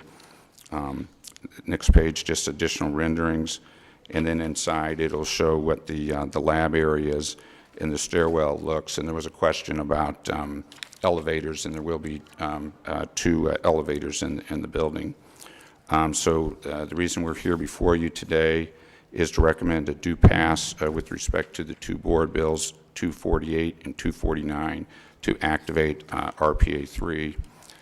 By approving that, we'll be able to keep this on schedule. The first reading was last Friday. You can see the second reading perfection.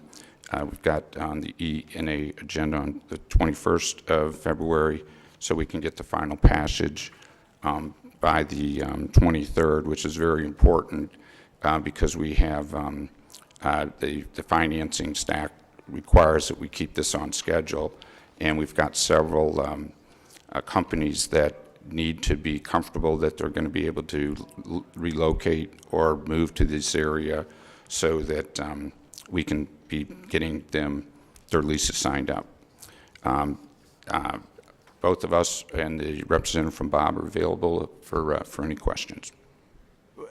In accordance with some new procedures that we established last session, do we have someone here from the Comptroller's Office and the Budget Division? Have they both reviewed and are in support of this? Brian Coleman with the Comptroller's Office, and we're in support of this. Okay. And Dale, did Paul Payne review this as well? Okay, well, I can take your word up for it if you can tell me that he's in support of it. Has he seen this, and is he in support of it, Dale? Yes, he was at an earlier meeting. Okay. Great, thank you. Okay, any questions of Mr. Sullivan? Alderman Boyd. I just have one curious question. Out of the $45.5 million for development costs, how much is the developer's fee on this project? I believe that's around 2. Let me make sure I get the right answer. So Steve Condren with Bob is here. We had approved the budget, but off the top of my head, I want to make sure we get it right. Mike was Steve Condren with Bob LLC. As Mike was about to allude to, the developer fee is around $2 million. I will note that much of that fee is being reinvested in the project for items that the project couldn't otherwise afford, such as site work and things like that. So out of curiosity, why not reduce the developer's fee and put that money into the construction budget then? Why take it out of the developer's fee? It's more cost effective for us to have it as developer fee as part of the total project budget. Under the historic tax credit program, that money is eligible, whereas other certain expenses are not for qualified rehabilitation expenses. The developer's fee is eligible to capture tax credits, right? Yeah. Okay. But if you put that money into capital, that's okay, because that's outside the building envelope. Okay. Exactly. Yeah. Gotcha. Yeah.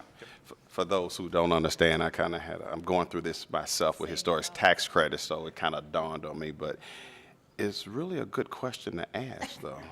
If you ever want to do a tax credit project and deal with TIFs and all that fun stuff. So what percentage of that developer's fee? You said $2 million. What percent? So that's 4%. And, because Cortex is certainly a shining example of, you know, how to put good projects together and do the visioning process and really help the city of St. Louis out in the long term. And as we're looking at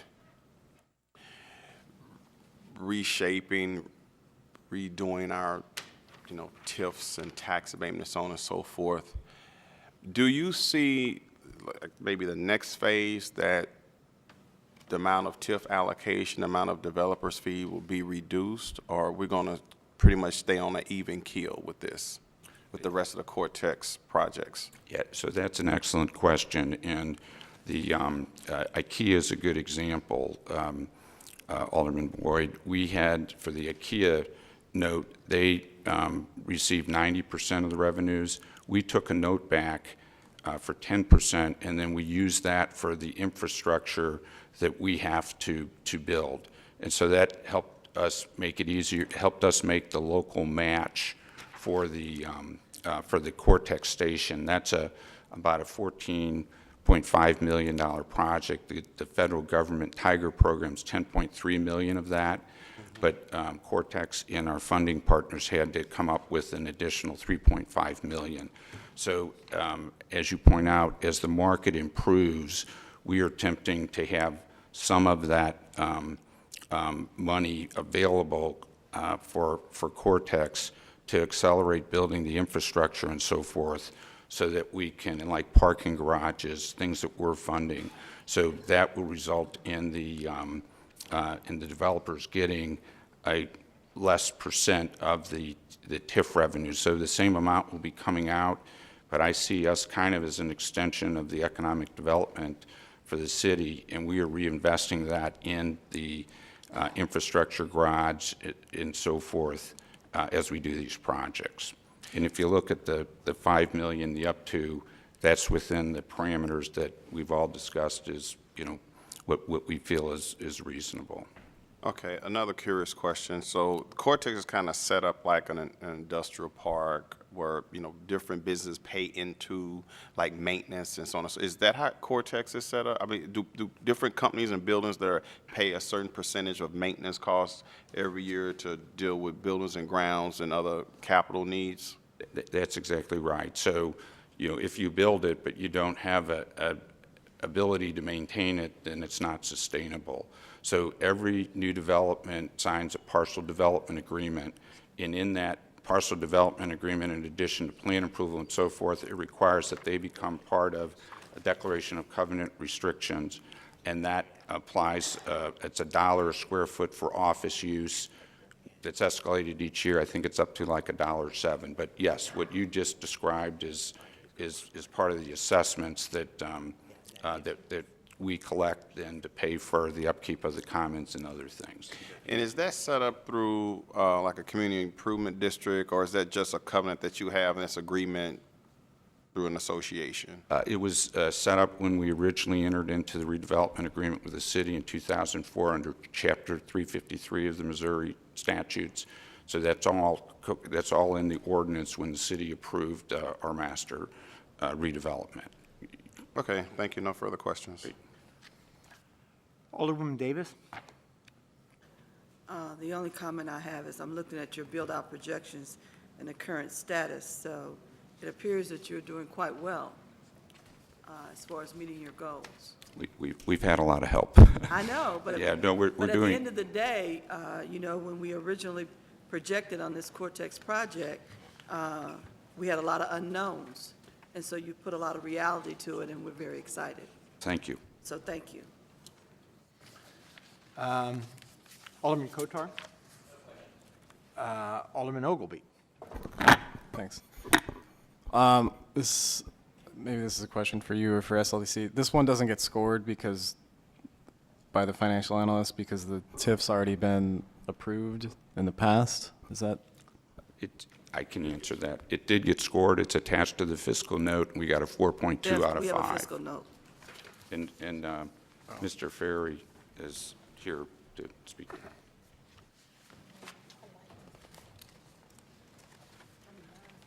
We have extra copies if you don't have them handy. I don't think I have it. Yeah, go ahead. So, and I appreciate you pointing that out. So we've worked closely with Mr. Ferry and the SLDC. The analysis is a work in progress, and it's very helpful for us to evaluate and make decisions as well.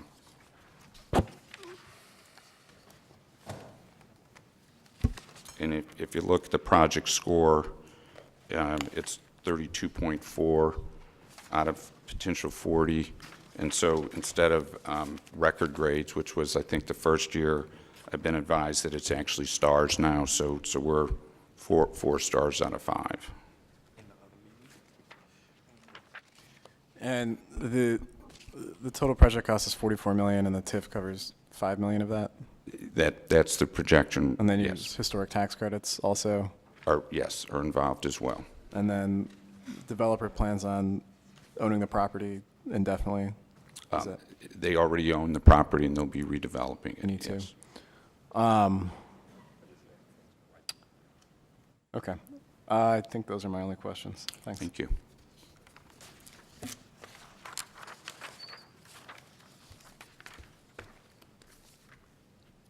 Alderman Boyd? No questions. Alderman Odenberg, any questions? Just a couple. With regards to maybe you can speak to the timeline and the trajectory of the capital stack, and where are you with financing? I see you're utilizing both federal and state historic tax credits. I'm assuming Part 1 and Part 2s have been filed. I'm just trying to get a sense of the project readiness. Additionally, have you identified allocatees for the new market tax credit assumptions that you have in here? Do you know? Turn over Sure, to that was Steve a lot of Condren with questions, Bob. but yeah, No, absolutely. good questions, and the developer here. Of course. Fortunately, I'm pretty familiar with where we're at. Okay, good. Yes, we are in with we've gone through the plan review process with the State Historic Preservation Office and are now before the National Park Service undergoing plan review. Once that's finalized, we'll see where we are with respect to the state historic tax credits. Right. But we're expecting to imminently, within the next 30 days, have project approval and hopefully an allocation letter from the state. We are well along in discussions with the new market tax credit interested parties who have allocations and are likely going to pursue more new market tax credit allocations with the next round. Great. So just real quick and make sure I'm understanding, the capital stack is this TIF that's before us, federal and state historic tax credits, new market tax credits, and some conventional financing? Yes. Okay, great. And do you have LOIs or any soft commitments from conventional financiers? We have commitments for over 56% of the building. Oh, great. Currently. Okay. That's what's driving our schedule. Perfect. Great. That's all my questions. Thank you, Mr. Chairman. Thank you. Should note that Cortex currently has no vacancy, is that correct, in their existing? And I guess what makes this project particularly important is that we do have, while it's while it's dynamic and it's moving along, I think very proud of the progress. We have now attracted some credit tenants like Microsoft and so forth, but this space is really intended to go ahead and be probably the least expensive space in Cortex, probably as far as small companies that are not that is particularly economically viable yet. So this is very much kind of a lost leader for the area. Yes. And while we're making great progress, we're certainly not out of the woods over there. So is there, let's see, this is board bill number 248. Where's the sign up? 248 and 249. Yeah, they're both together. We'll have to deal with them one at a time. Okay. Yeah, so nobody, no one signed up to speak. If there's no other questions, the chair will entertain a motion. Mr. Chairman. Oh, I'm sorry. No, I just have a comment. I want to compliment the team. That one question I just sat here and calculated, that one question about the developer's fee and what you were doing just saved me over $10,000. So I want to thank you on my own project. So I Yes. appreciate that creative financing of that math that you're doing. So, It's an education, no, so good job. good. Okay, the chair will entertain a motion on Board Bill number 248. So move. Previous. Been moved second, previous roll. Hearing no objection, we'll consider Board Bill number 248 passed out of committee. Board Bill number 249 is the companion board bill. Mike, will you explain the difference between 248 and 249 for us? That's why I have my outside expert here. Hi, Dan Burke with Armstrong Teasdale. As we activate each RPA, we generally do two board bills. One, approving an amendment to the redevelopment agreement, adding the project specifically, and the other authorizing notes for the activated RPA along with the, incidental special allocation fund establishment and housekeeping, things like that. So that's why there are two separate ordinances, but they both relate to this project and this activation. Okay. Are there any questions on Board Bill number 249? Here, seeing no indication of that, the chair will entertain a motion that we pass out Board Bill 249 with a due pass recommendation. So move. Previous roll. Hearing no objection, we'll consider Board Bill number 249 as heard and passed out of committee with due pass recommendation. Alderman Coatar, would you care to take up your Thanks for your board time and bills consideration. for us today?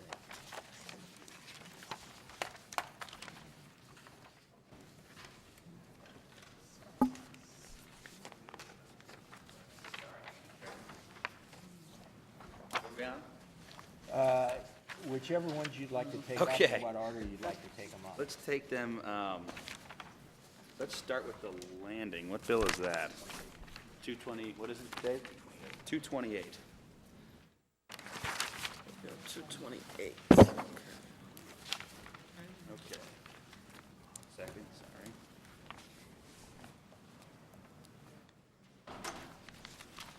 Thank you, Mr. Chairman, members of the committee.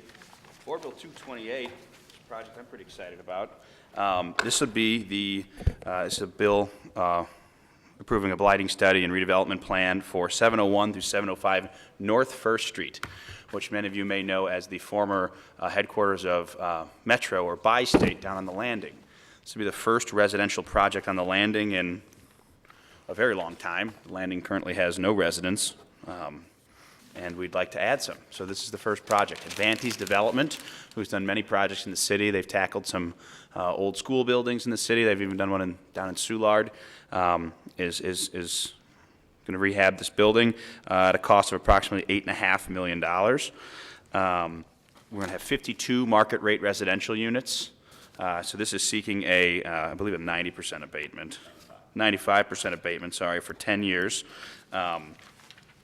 The goal is here to try to spur some more residential down on the landing. They've had a lot of problems over the years keeping their retail base, and also this last however many years of construction down on the Arch Grounds has just further complicated things on the landing. As this Arch Grounds project's coming to a conclusion, our goal is to get some more residents. We're also trying to reopen some streets to get some more access into the landing, and so this is part of that plan. And again, as I stated, the goal is to spur, further residential development down there in the future. But we got to start somewhere, so we're going to start with this building and 52 units, hopefully. Dave Sweeney's here representing Advantes. We're happy to answer any questions. I think you should have. Oh, sorry, I've got the handouts as I babble on. Let me hand these out. Sorry, guys. Got a handout there with a picture with Jonathan's report as well. He scored the project quite high, 38 out of 40.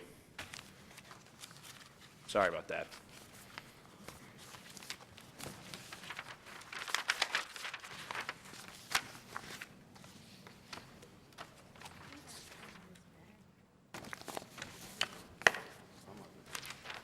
Grab it.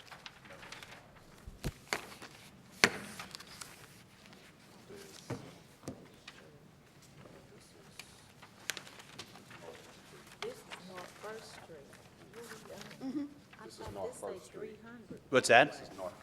What are we looking at? Yes, that's the project we're talking about. North First Street. North Broadway or? No, North First Street, First 701 Street. through 705 North First Street. 28.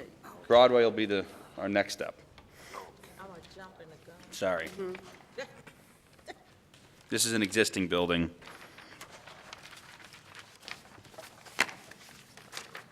That's going to be nice. That is currently vacant, I should add.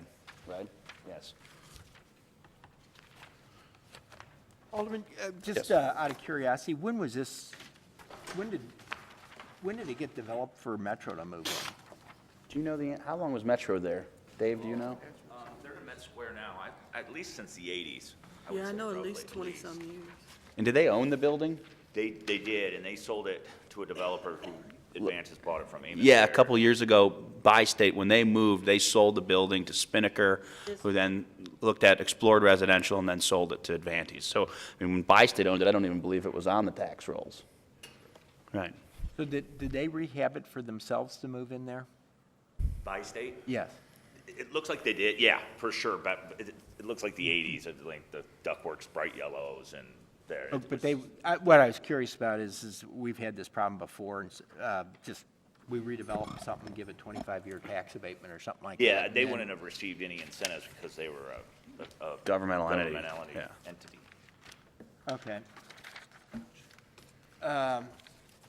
Any questions? Alderman Boyd? No questions. Alderwoman Davis? No questions. Alderman Coatar? No questions. All right. Alderman Ogilvy? I do. I guess I can confirm that, in fact, Metro was the owner and wasn't paying any taxes, so. So my question's on the fiscal analysis. I mean, I understand it scores high, but, I mean, the basic criteria is these pass the but-for test, the development wouldn't happen but for the tax abatement. It's down. And the return, even without incentives, is already at 8.6%, which is in the normal range of return.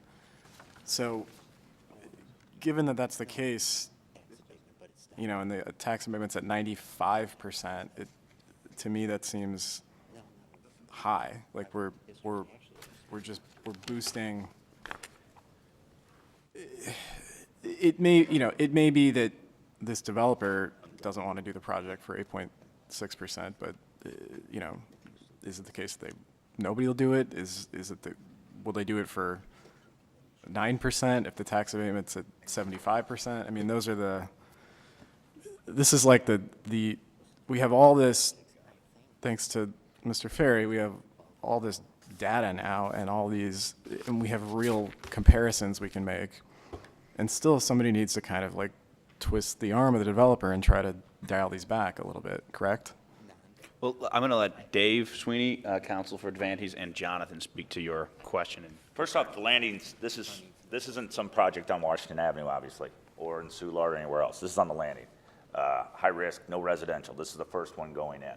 Also, which hasn't been discussed, this is mixed use with 50 new jobs. We're not moving jobs. There'll be additional jobs from next door with abstract marketing. There'll be commercial on the first floor where that was not there. I think this is a risky project. I think their numbers are probably realistic, whereas you see other people that developers are going to say a lot lower numbers. These guys shoot it straight. They do good work. They don't flip these. They're in for the long term. Quite honestly, the landing's lucky to have them. The initial developer that bought that building said residential couldn't happen. Said physically the building could not do it. We're doing it. The landing is very supportive of it. They need this. You've got huge investment with the arch at $300 million plus. To the other side is Lumiere and a Four Seasons hotel that needs to overlook density and activity. And the incentive is very much needed. I mean, we're seeing hotels at 10 at 100 and 5 at 50. We're not even at the 100, and I understand that, and I understand the need for that. But I'll let Jonathan speak to the exact numbers. Okay, thank you. And again, this project's not finished either. No, it's not. Reminded of that. Mr. Chairman, I'm Otis Williams, SLDC. John is going to talk specifically to the numbers, but to echo what Dave has indicated here, as you know, Laclede Landing has experienced a downturn, and so the desirability of the location has suffered. And so what we're trying to do is to promote redevelopment going back in this case with multiple uses, and this one is the lead on residential. And so we've had at least two previous shots at trying to redevelop this with other different types of uses, and each of those developments have fallen through based on the ability to actually finance it. So the project is in fact pretty risky, one because of the historic issues that are related to the building, but also just because of the lack of other activity going on in the area.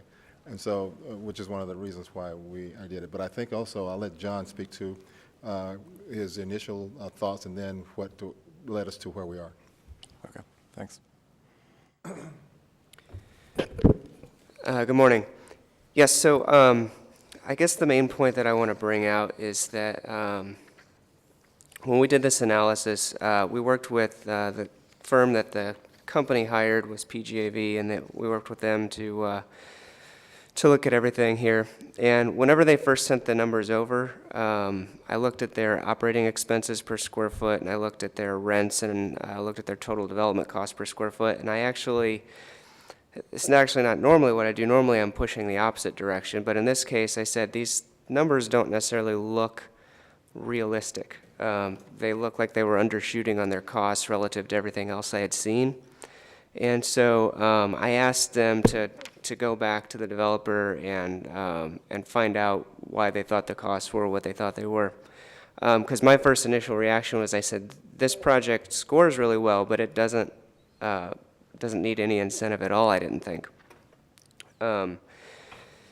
So they went back and they looked at the numbers and they came back to me, and I still thought they were conservative, but I said, hey, look, this is what they said. I think the reality is that they're probably going to get into the project and they're going to find that their costs are higher than what they think, but that reflects in that rate of return. So, so my thought is that their rate of return is actually going to be lower than what is written here, but this is based on the numbers that they gave us. If you do look at other projects, I mean, we're going to see the 300 South in just a second. That project without incentives, which I think those numbers were much more in line with what we normally see, I think we're at like 8.9 or something with the full incentive they requested. And we ratcheted down a little bit, and they came in at 8.5, which is still lower than what these guys are projected with no incentives. But I think, you know, 8.5, I think is realistically what you're looking at as a return necessary for a development downtown, especially right next to Ballpark Village. I think that means you're definitely going to be higher than that at Laclede's Landing. Exactly how much higher is hard to say. So I guess with that said, maybe it's worthwhile to, you know, to push back on them a little bit harder than the 95%. Because of thinking about how difficult it has been to get things in Laclede's Landing and the challenges that they were having, I didn't have as much reservation with, you know, with sort of holding them to a lower incentive as I did on the 300 South Broadway and other projects, if that makes sense. Sure. Okay. I appreciate the answer. I'm also just going to point out for posterity that some of us were saying the Arch project would be very bad for Laclede's Landing many years ago. Yeah. I remember a meeting with the last mayor, as chief of staff in an office where I was told I didn't know what I was talking about. And guess what? Yeah, that was before my time down here, but I concur with that. I mean, it caused the access problems caused down there. I mean, put dozens of businesses out of business. I've seen, you know, I go down there almost every weekend. There's a great little dog park under the MLK bridge that Purina helped establish, and that the Laclede's Landing SID maintains. But you're seeing an uptick finally. Now that garage is gone and Lenore K's reopen and that you're seeing visitors returning to the arch grounds, they are trickling under the Eads Bridge back to the landing. It's actually a pretty neat, walkable access area now between the arch grounds and the landing. But, I mean, it really, the construction really did some damage down there. And access and circulation are still not very good.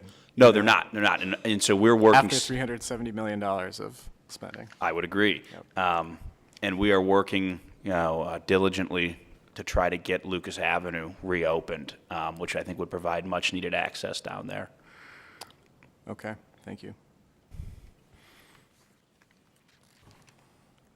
Alderwoman Boyd.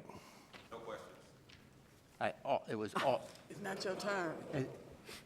Alderwoman Boyd.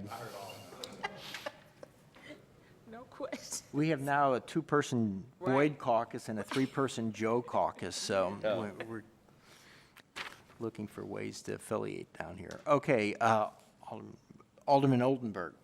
No questions, thank you. Okay, hearing no questions, the chair will entertain a motion on board bill number, oh, I'm sorry, we have a speaker, That's okay. Dave Sweeney, he passes. Thank you, Dave. The chair will entertain a motion on board bill number 228. So moved. Previous roll. There was an objection to previous roll. Okay. Madam Clerk, please call the roll. Alderman Kennedy. Alderman Boyd. Aye. Alderwoman Davis. Aye. Alderman Coatar. Aye. Alderman Ogilvy. Aye. Alderwoman Boyd. Aye. Alderman Bosley. Aye. Alderman Oldenburg. Aye. Chairman Roddy. Aye. 8 aye votes. Before we move on, Alderman, on that, are they applying for historic tax credits or anything for that? Yes, they are applying for historics. And do they already have an award on historics? Not yet officially, and they also were the first project awarded new markets, but they are not taking the new markets, but they were the #1 project for the city on that as well. Okay. Do you know, I guess, would Metro applied, was that building when it was originally developed, did they use historic tax credits? We'll find out. I mean, that Probably building's been there a not, long because time. Probably They were a not. government entity, you don't have the ability to unless I you just don't know structure if it. Metro was the original owner or if they had bought that from someone. Okay, Yeah, I don't know the answer to that. all right. Okay, Your next bill? let's do Board Bill 250 next, which is Okay. the 300 South Broadway project, and I'll hand out the handouts at the beginning. How about that? Plus, I've got the developer here with more fancier glossy handouts. Come on up, guys.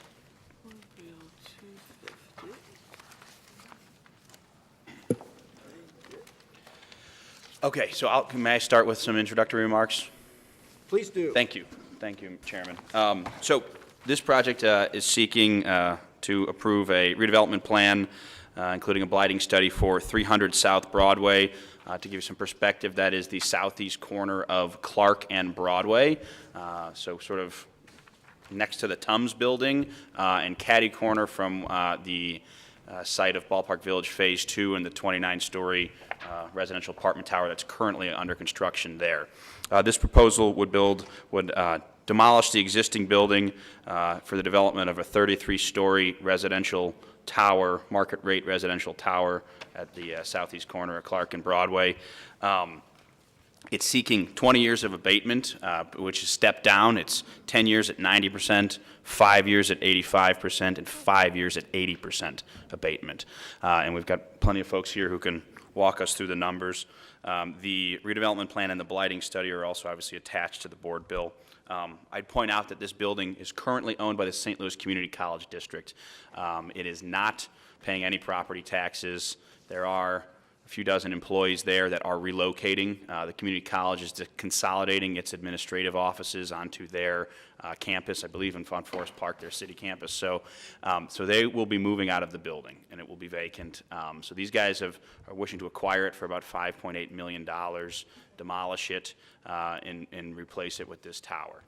This project has been to the Preservation Board for a preliminary review. It's not an historic district. It is what's considered a high merit building. It's not on the historic register. The Preservation Board approved the demolition with certain caveats, certain conditions, including attempting to save the facade of the existing building. The developers are exploring that. Ultimately, I think that will drive up the cost of the project much further. At this point, it's a $100 million project. Just attempting to save that facade only adds to that cost and changes the design, obviously, of the building. So I want to talk a little bit about, earnings tax. There will be, this building, even with this 20-year abatement, we will be adding, Jonathan will go into the numbers in more detail, but, over the first 10 years, we're going to be adding $3.2 million in earnings tax to the city coffers, and that's calculating in the substitution effect. So while we're abating this building for a while, we're going to be adding new residents, creating density downtown, and adding residents that are going to be, high-income individuals. The rents in this building, which the developer can speak to, are going to be fairly significant. Some of the highest rents, probably the highest rents in downtown. Its goal is to compete with really Clayton developments.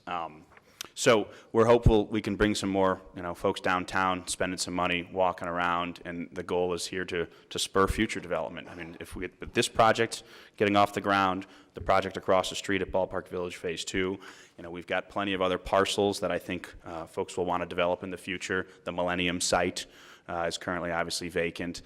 There is a surface lot to the south of this that some people have said, well, why don't you just build on that surface lot? Well, I had Gerard pull the numbers because I had a feeling someone had paid a lot of money for that a few years ago. I think 3 years ago, some guys out of Nashville, some speculators out of Nashville paid $9.5 million for that surface lot, which is a tremendous amount of money for not a very big surface parking lot. And it's not for sale. My understanding is the owners of that lot hope to develop it in the future with something similar to this. So with that, I'd like to turn it over to, I think, Jack, who wants to speak? Jack Halloran, to talk about design. Or do you want to hear from Jonathan first, Chairman? How would you like to do this? Why don't... Yeah. How about Jonathan? We'll let Jonathan walk through his methodology. He spent a lot of time on this. We all have. So walk through his methodology, then we'll go through some more pictures and things. Good morning again. John Ferry, SLDC. Yeah, so this project, it scored very well. It got almost 35 out of 40 points possible. As the Alderman mentioned, it will generate, so the gross revenue is about $5.8 million projected over 10 years. That is predominantly earnings tax, about $3.2 million of that is earnings tax. The city's portion of the tax abatement over 10 years is $2 million, and then that revenue loss substitution effect is predominantly what we estimate is the earnings tax that's already being captured by those residents who either A, live here or work here already. The data we get from that is from the U.S. Census Bureau, which tracks moving patterns and reason for why people move. And so essentially anybody who moves who's already from the city or who moves to the city for a job, we count as being substituted. So that's why it's an 83% substitution effect. I think it's roughly 47 to 50% are people that already live in the city, so that gives you an idea of how many people moving in are actually new to the city. Make sure I understand. So you're saying 17% of the people will be new? What I'm saying is 17% of the earnings tax will be new. Okay. About 50% of the people will be new, is what we estimate. Oh, some of the people already work here. Yeah. Okay. Yeah, they already work here. Of course, there's some instances in which, like, if they work here, but they do some of their work out of the city or whatever, we capture more, but I didn't really take that into account. I just assumed if they work here that all their earnings tax is being captured. So that does mean that of the 265 units, which probably will hold about, between 1 and 1.5 people on average, you'll be adding over, so it'll be over 300 people, about 150 new people will be spending their money in the city because they're living here that won't be living here before. And that's not included in the benefit, the financial benefit to the city. That would be considered a sort of an economic impact, a secondary effect, which we don't measure for these, for the purpose of scoring. So anyway, so that leaves 1.1, almost $1.2 million net to the city. Baseline revenue, if there was no project, this of course is assuming that the property would revert to tax paying, which it currently isn't, is about $300,000. So it's about $880,000 of new revenue to the city over 10 years, almost $400,000 to the school district new over 10 years as well. Over a 30-year time span, it's going to generate $10 million to the city. That compares to the average commercial property, which would generate about just under $1 million, and the average property in this part of the city would generate about $5 million. So it's double what is normal for this part of the city, around Ballpark Village and Busch Stadium. That is in large part what drives its score. Also, it's important to look at is the break-even year. Essentially, this project will generate more revenue after incentive to the city than what our costs are to maintain it from the very first year. So therefore, that year to break even is considered is 1 year. It's 1 year from once it opens. Again, those are all the things that sort of drive its score higher to be 4.25 out of 5. If there are any questions, I can try and answer those. Any questions? Alderman Boyd? Man or woman? Probably first this time. Jonathan, you did this based on a 10-year projection, correct? So, yeah, so what I do is I look at what the revenue is coming in over that 10-year period. Of course, it takes into account the full amount of the tax abatement over 20 years, but as far as the revenue to the city is concerned, I just look at that first 10 years. So the first 10 years is $884,557. Correct. Which is about $80-some thousand a year. Correct. And right now, it's generating how much? Right now, it would be generating about that, it'd be generating under 30,000 a year. It's generating about $30,000 a year? Mm-hmm. Okay, so for 20 years, the net is really 50,000. Is that what I'm hearing? A year? For the first 10 it is, and then after that, the amount of the abatement drops off a little bit. I mean, it's not significant, but it starts at 95, right? Yeah, and it starts at 90, then goes 85, and then goes 80. Which is not that significant. These are, okay, I don't have any more questions of Jonathan. Alderwoman Davis? No questions. Alderman Ogilvy? So when we're talking about the baseline revenue to the city, does this project sort of get like a bonus because a non-taxpaying entity owns the property right now? Meaning there's like a larger increment? Yeah, I mean, I guess to some degree, but I think if I remember right, what we did was we put in there as if the property would revert to tax paying. At some point? Mm-hmm. Okay. Basically, once it sells, somebody else would buy it and it would become tax paying. But and I think what the other thing that we did was we, because the jobs were already being relocated no matter what, they're not included in the baseline. But the total score, the margin score, that increment score, it got 1.2 out of a possible 2 points. So at the most, it didn't benefit it that much. Like, it would still be well over 4 stars out of 5, even if it didn't have any. Mr. Chairman, I also want to ask the alderman some questions. I don't know if now's the right time or if we should wait till. Sure, go right ahead. I want to ask about the building itself and the preservation board Yes. process. So the building's owned by the Community College District, That's correct. It's currently owned by the St. Louis Community College. and they don't have any, it's empty right now.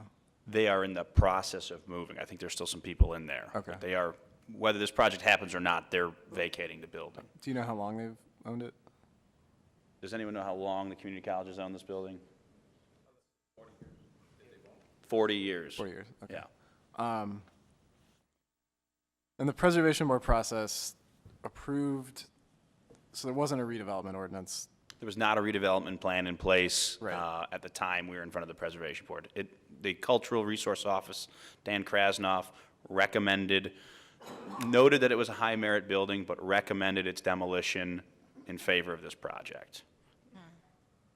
But only if a building permit was issued? Correct, and that was a requirement of mine as well. The last thing I want to see is the existing building get torn down and this project fall apart.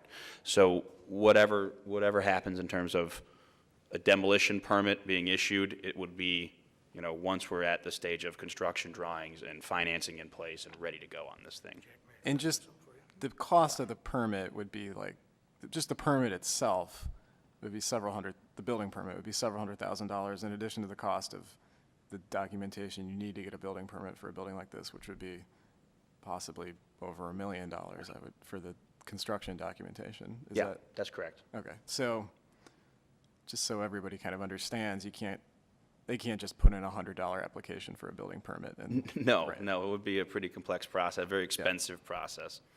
Okay. And then the facade part, was that just like Mr. Krasnoff just threw that in there, like, hey, try to preserve the facade, or was that actually written into their? So that was not, Dan Krasnoff, the Director of Cultural Resources, who recommended the demolition of the building once this project's financed and ready to go. That was not a condition placed by Cultural Resources when the project was being heard by the Preservation Board. I guess Preservation Board member Colleen offered that, and it was passed by the board. So it was the Preservation Board that added that condition to the demo. So that is a written condition in that? It was for the preliminary review. We will, after having a redevelopment plan in place, we plan to go back to the Preservation Board. Right, because the redevelopment plan would sort of trump what they said. That's correct. The redevelopment plan would trump those conditions, and the redevelopment plan in Section B calls for the demolition of the building. So how do we, I just want to make sure I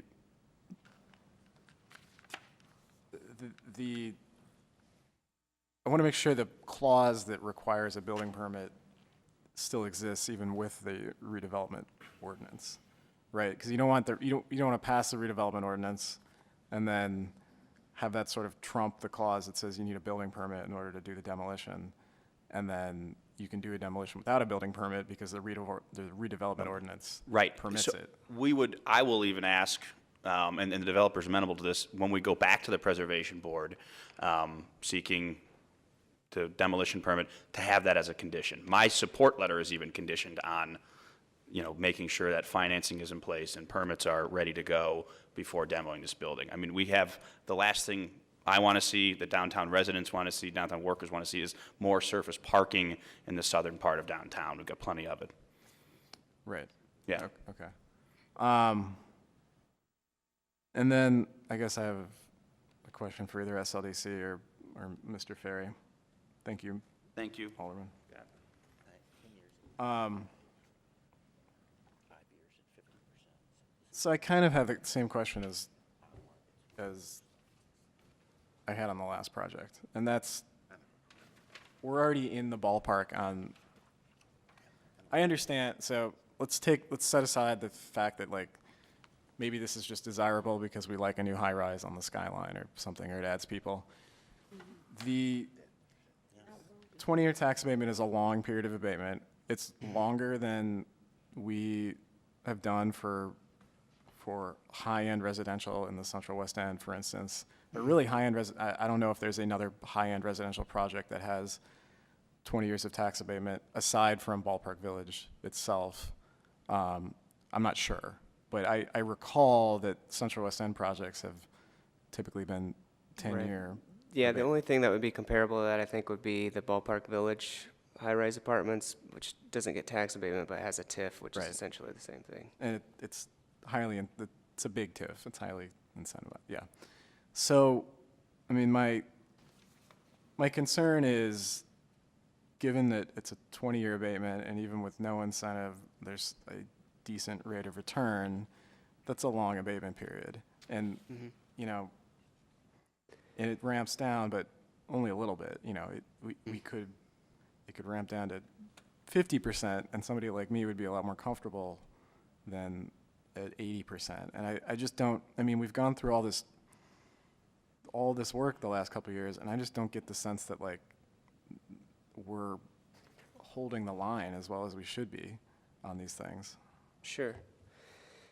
Okay, so I guess a couple things in response to that. The first is that when we look at that range, I want to explain once more what exactly we're looking at.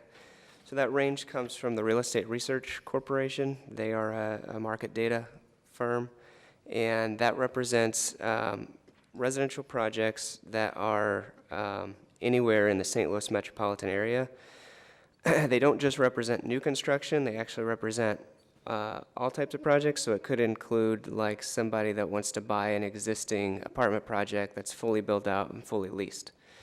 That would be on, obviously, that project, the fully built out, fully leased, that they're basically just buying for an income stream, would be on the low end of that range, because that's the lowest end of risk. The high end of the range, of course, is going to be more along the lines of what we're talking about. Obviously, the high end of the range doesn't probably even capture, like, if you were to build something in an area that is even less tested. So, you know, in certain parts of the city where there hasn't been much development at all, you would expect a developer would probably need even quite a bit more than like the 8.9 or whatever to make it work.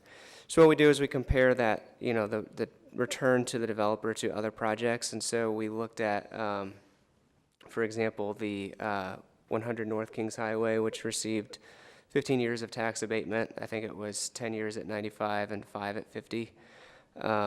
That project was right at an 8 to 8.1% return after the incentive. So it's a roughly 45 basis point difference between these two projects. You know, again, they started at about 8.9. Whenever we negotiated this, we actually, you know, it's always sort of a little bit of a game, I guess, to try and figure out how far you can push the developer before they are no longer interested in the project. We essentially settled at about an 8.5% rate of return, given both what Ballpark Village is making, which I think they are at like 8.5 too. I can't quite remember off the top of my head where they're at. It's been a little bit longer since I've looked at that one. But then given that downtown is considered a higher risk than the Central West End, especially particular where 100 North Kings Highway is at, being right across from Forest Park, and I know that you could say the same thing about being right across the street from Busch Stadium, but the market data seems to indicate that it's a higher risk there than it is where 100 North is going. So those are some of the things that led into our conclusion. The other thing is that we actually, to get to 8.5% return, there were a number of different ways that we could have structured it. Interestingly, we could have done 15 years at like 95% the whole way through, and that I think would have been about the same. I think we came up with like 4 different options. The shortest was, I think, 15 years that we did, but it ends up being that it's actually about the same rate of return as if we did 15 at 95 or 20 at the structure that we did to the city and to the developer. So the developer chose the longer length of term because I think it gives them a little bit more stability in knowing what their taxes are going to be for a longer period and gives them more certainty. But they could probably answer that better than I could as far as why they chose the option that we offered, that one of the 4 options we offered them. But I don't know, I hope that answers the question, but is it possible, could we have pushed harder? I think, yeah, we probably could have pushed a little bit harder. Given that, I would say again, 8.1 is where we were at on the North Kings Highway. I think this project would have to have a higher rate of return than that one.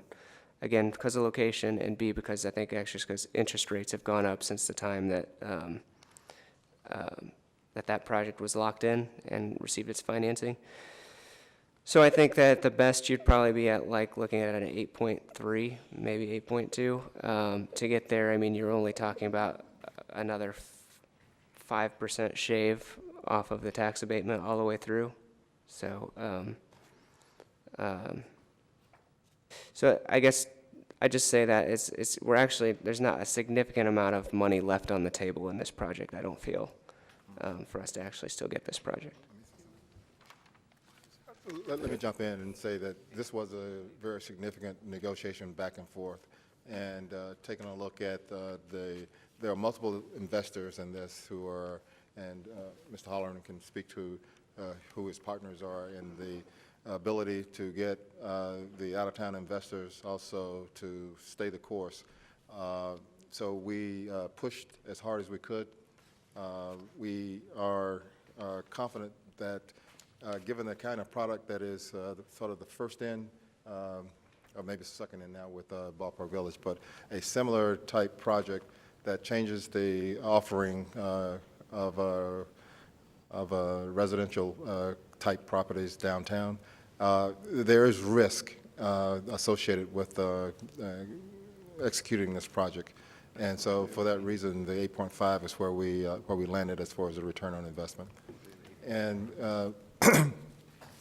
we looked at the 20-year and realized that it was an unusual number.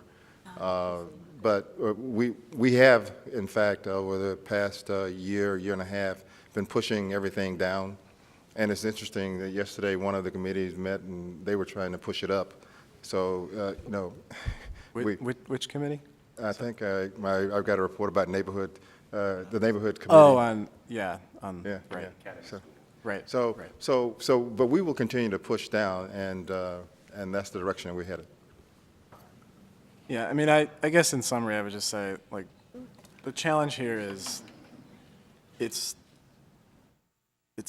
still a 20-year tax break for luxury apartments for a developer who has a ton of equity in the project, and it's just a totally different reality from what a typical St. Louis resident experiences, and I don't think we have fully realized the political liability of a lot of this stuff, and that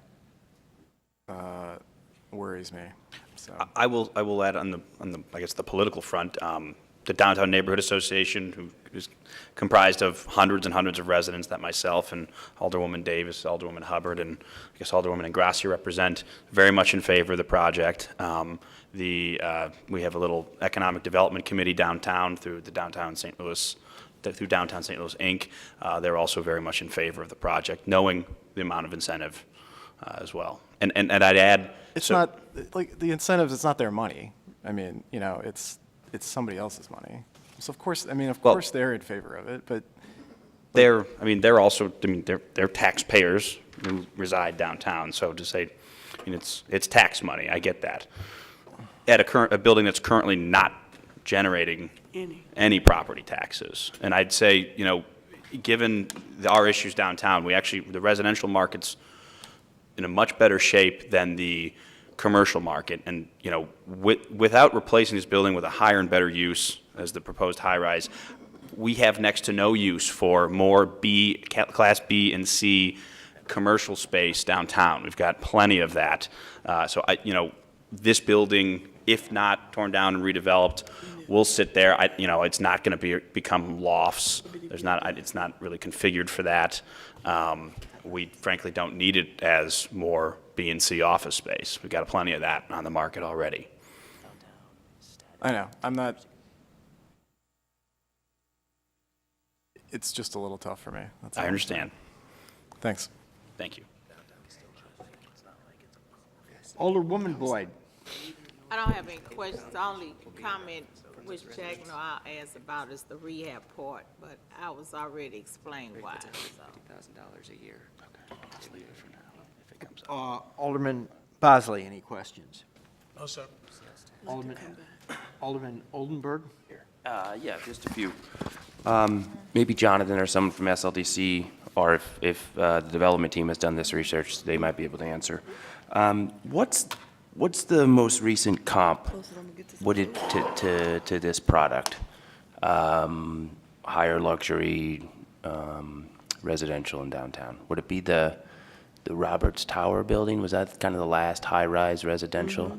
I mean, the last high-rise residential actually constructed would have been Roberts Tower, which was immediately foreclosed on before it even finished. So it might not be the best comp here. Yeah. But I didn't know if what they might be based in sort of their I would refer to comparables Mr. on. Holleran on the comps on this. This is Jack Holleran. He's both the designer and one of the development partners on the project.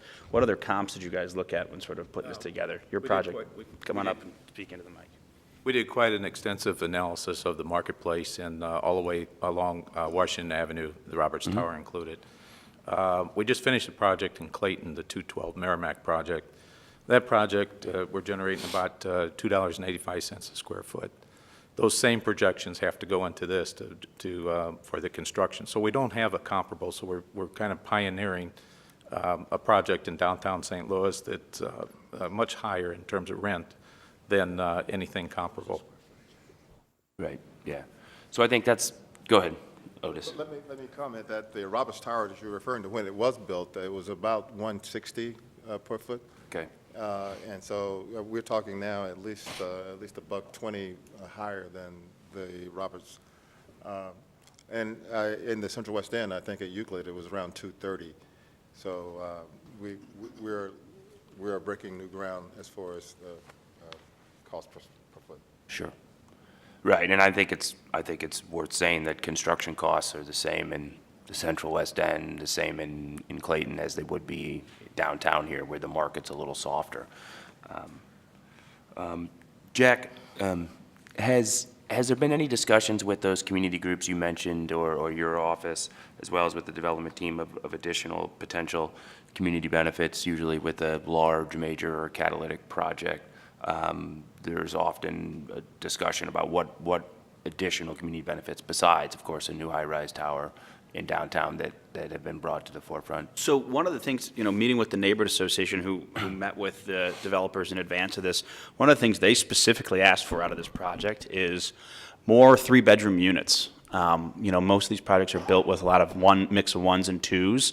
And what some of our downtown residents and families have found is there's not a lot of 3-bedroom options downtown. So they did request some more of those units, which the developers have agreed to add to the project. So in terms of community benefit, besides the actual building, that was a request to the neighborhood that the developer was comfortable doing. But no, we don't have any sort of community benefits agreement in place. Yeah. I only ask because typically a large sort of catalytic or major project with substantial incentive carries sometimes additional, but if the stakeholders are only requesting, an extra bedroom per the units, right. It sounds like at least the conversation was had. Yes, which I think it was. is important, which is great. Just a couple other questions about maybe maybe some comments or statements about the market. I know that about 10 years ago, we're about at the same trajectory downtown that we were. So in terms of retail per square foot, in terms of residential units per square foot. So I just caution maybe members of the committee that think that this might be a bloated incentive or over-incentivized, is that downtown still remains very static. And Jonathan, you might be able to, discuss this to more salient detail. But downtown, from a financing perspective, on retail, office, and residential is about exactly where it was 10 years ago. 20 years ago. even. 20 years ago, probably. So we did go through a renaissance downtown of sorts, and I think with the help of a lot of incentives. But I think if you look at a lot of financing institutions and the risk of capital, there's been a bit of a pullback because the market is still static. And I would like to think how worse it would be had we not used incentive tools in the last 10 or 15 years. So a project like this doesn't come along every day. And I think it's good that it's being brought to this committee and being discussed. And I would just like to say I think I support a project like this, even with what I think feels like a larger incentive number. So I'll close with that, Mr. Chairman. I'd like to go back. Alderwoman Davis's request.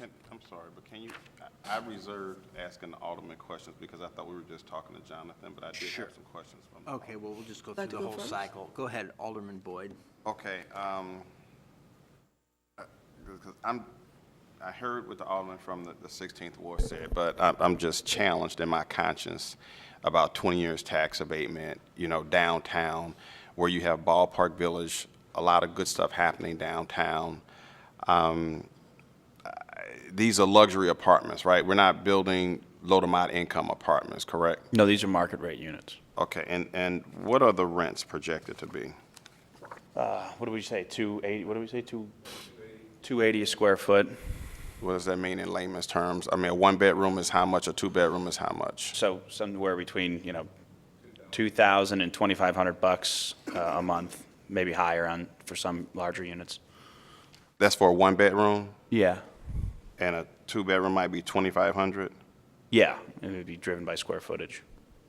And this is static? I mean, these rents would be considered static, $2,000, $2,500 to Not the rent? rents, What do you? development. No, I'm talking about to rent a one-bedroom and a two-bedroom. Yeah. $2,000 Correct. at 2,500.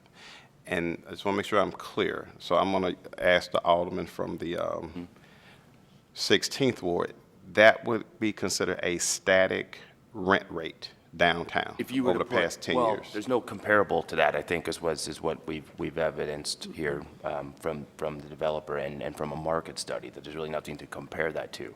But I think if you assigned an analysis to 15 or 20 years ago, that this type of a product 15 or 20 years ago would command comparable rate to what is today, 2,000 to 2,500.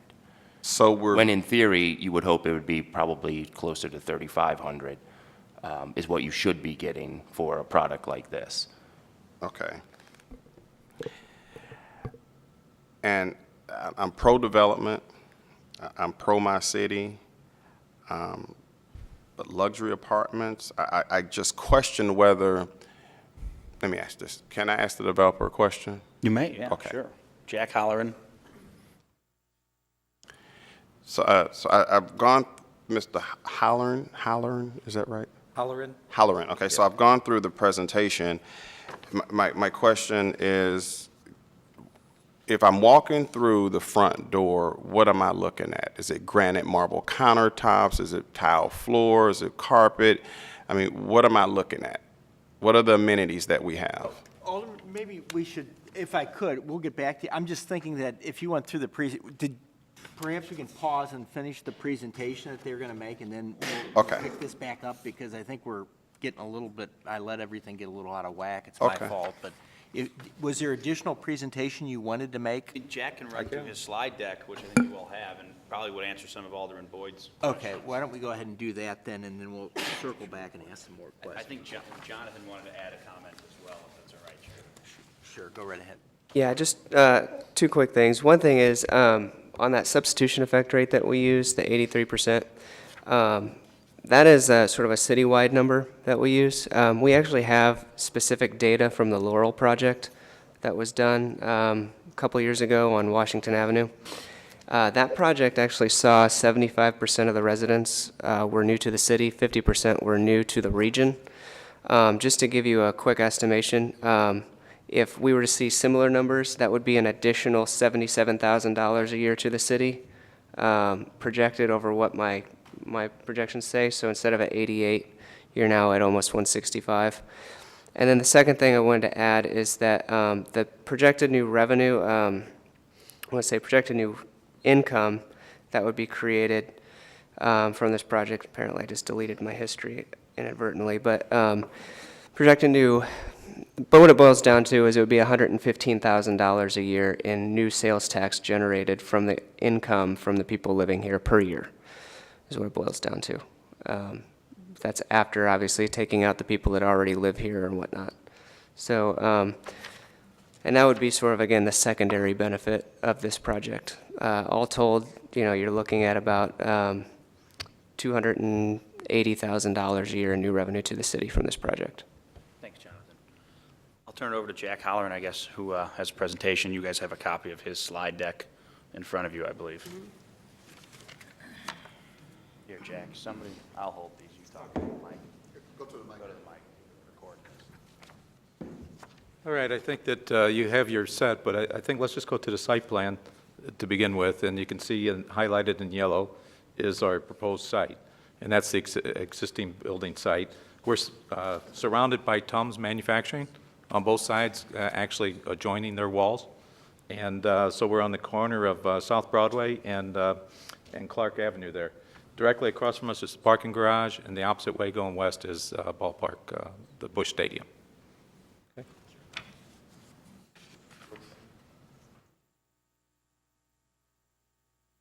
So here we have a blow-up of the corner showing the proposed development. And the area in purple here is the retail space. So we have about 3,000 square foot of retail. We've taken off on Clark Avenue behind the retail as our service area, service for the restaurant, or not the restaurant, but for the retail and for the residents. And then we have our entry and exit of our parking structure. The yellow area is really the lobby off of Broadway. So the lobby would be a spacious lobby. We'll have a staircase to a mezzanine for a leasing office. In terms of appointment, it will be, a pretty classy type of development with granite tiles and so forth, similar to the one that we just completed in Clayton at 212 South Merrimack. We'll have a concierge security there, and then to the elevators up to the parking. Up to the parking and to our residential units. The parking is all for the residents. It's not a public garage. So it's only for the residents that are there. There's how many levels of parking? 8, 9? There's 9 levels of parking. Our site is about 15,600 square feet, something like that. So the parking is somewhat inefficient in terms of layout. But we just keep going around the core until we reach a number of cars that we need. The building itself, here you can see, is the west elevation at the corner, and you can see it's a glass tower. The glass is faceted, so it's not just a flush plane like the Greensfelder building. It's actually in and out, so it have different play in terms of reflections and color. On the very top of the building, we'll have a amenity area for the residents. That area have a pool and outdoor gathering area and barbecue area. Have an indoor amenity gathering area up there on top, and a fitness area. And then on in the middle there is a 16th floor kind of amenity area and outdoor patio area. So that outdoor patio area will look into Ballpark Village, and then we'll have amenities behind it and a gathering area. And then what we did was we took the glass all the way down so that you wouldn't see parking structure. So you won't see the parking structure, you won't see cars, you won't see lights on and off or any of that. So it's an opaque glass that goes all the way down. So it just brings the whole facade down. And then what we did on the corners was we frosted that glass to let the parking structure illuminate it for some vertical light there. The first level, let's go to the first level. The street level along Broadway, here you can see the entry to the residential tower, and then to the left there to the corner is retail space. So we envision that as one occupant tenant, about 3,000 square foot. Okay? Thank you, Jack.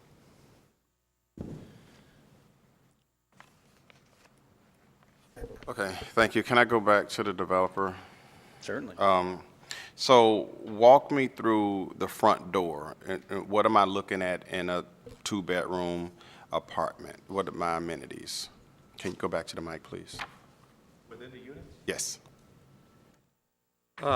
Within the units, they'll have glass, floor-to-ceiling glass, so, quite expansive views out of it.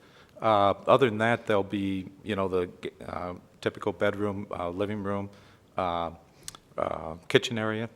We'll upscale the cabinets and the countertops. The restrooms will be upscaled. The flooring will be a plank-type flooring in those units. And then the rest of it's just artwork on the walls and painted walls.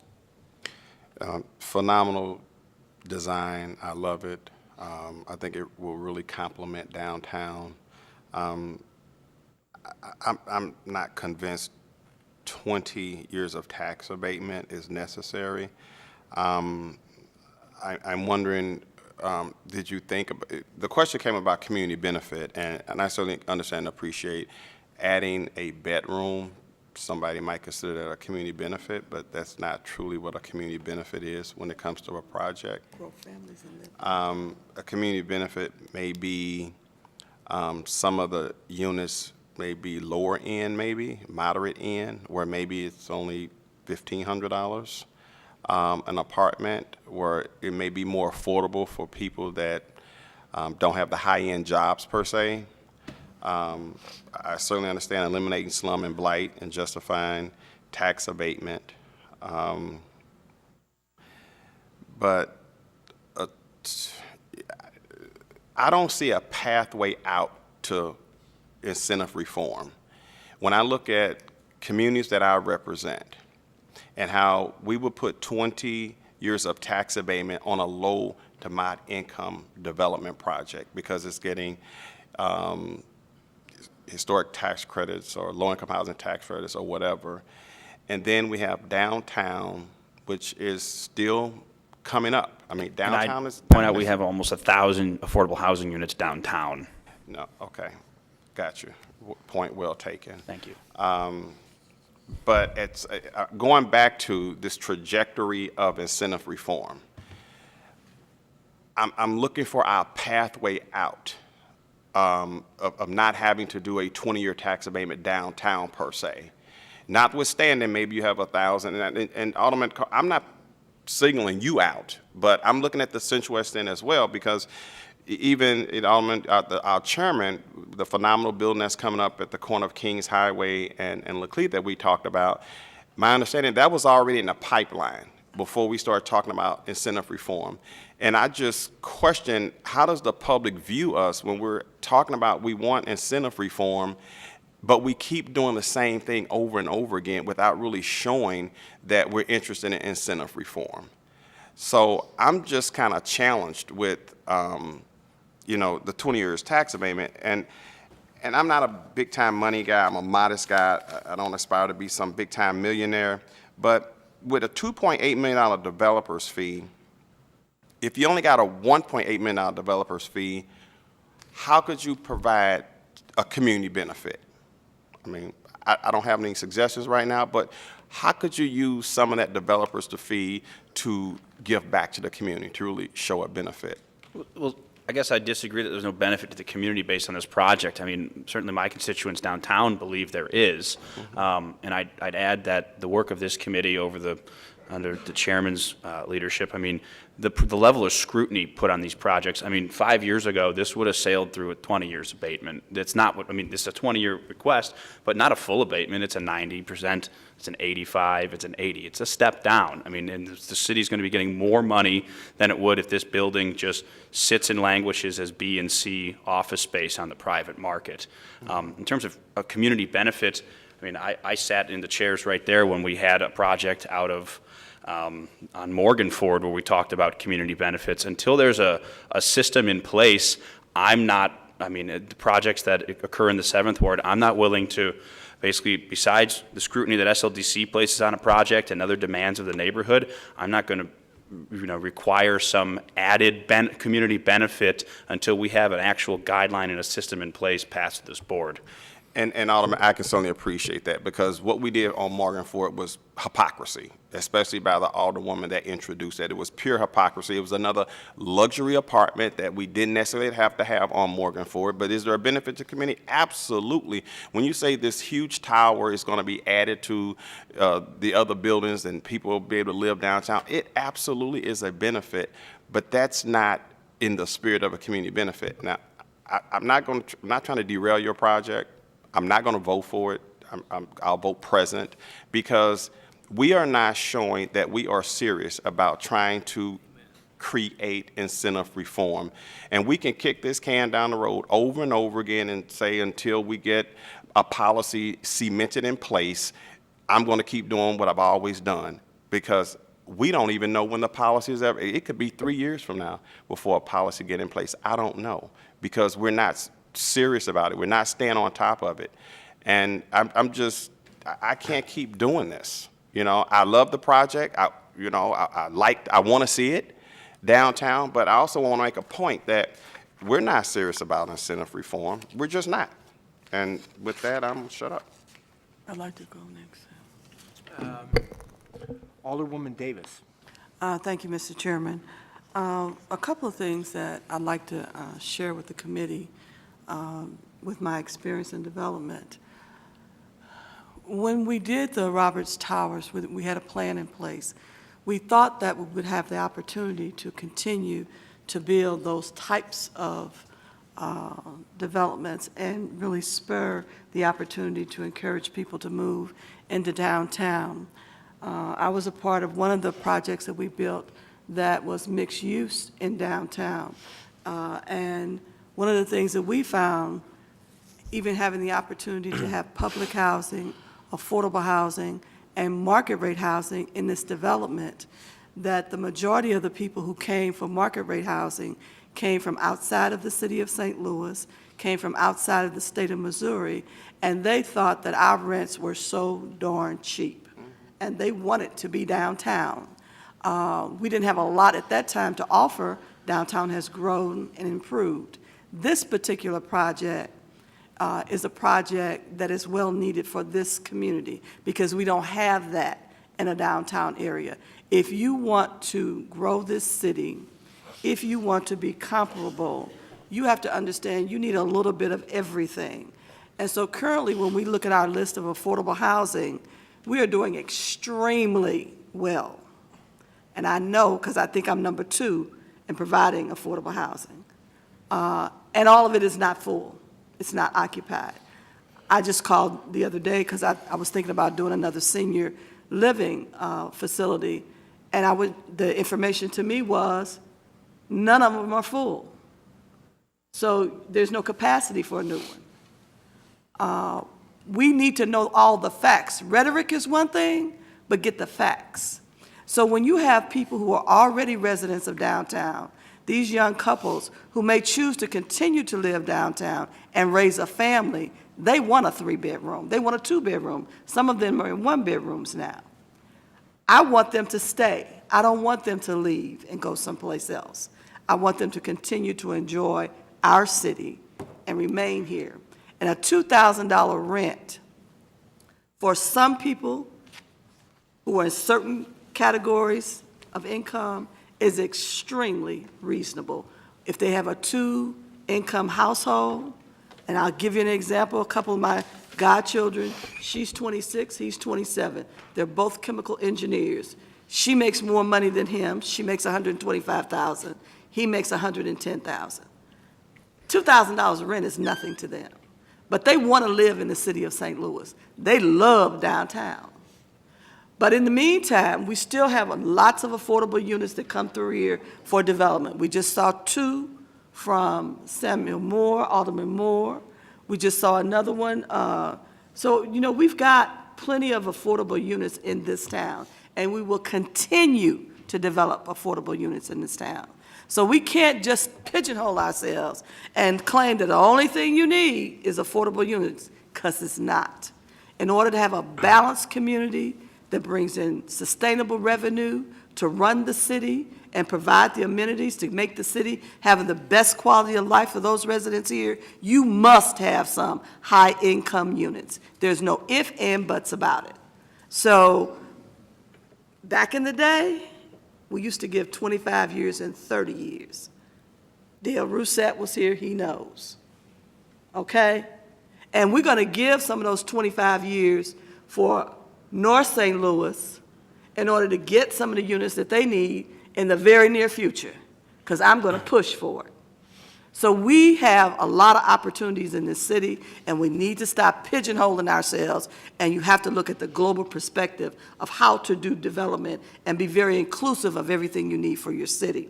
So what I'm going to say to you, Alderman Coatar, is that I'm going to support your project, but one of the things that we know is it's very hard to market a city that has the crime rate that we have.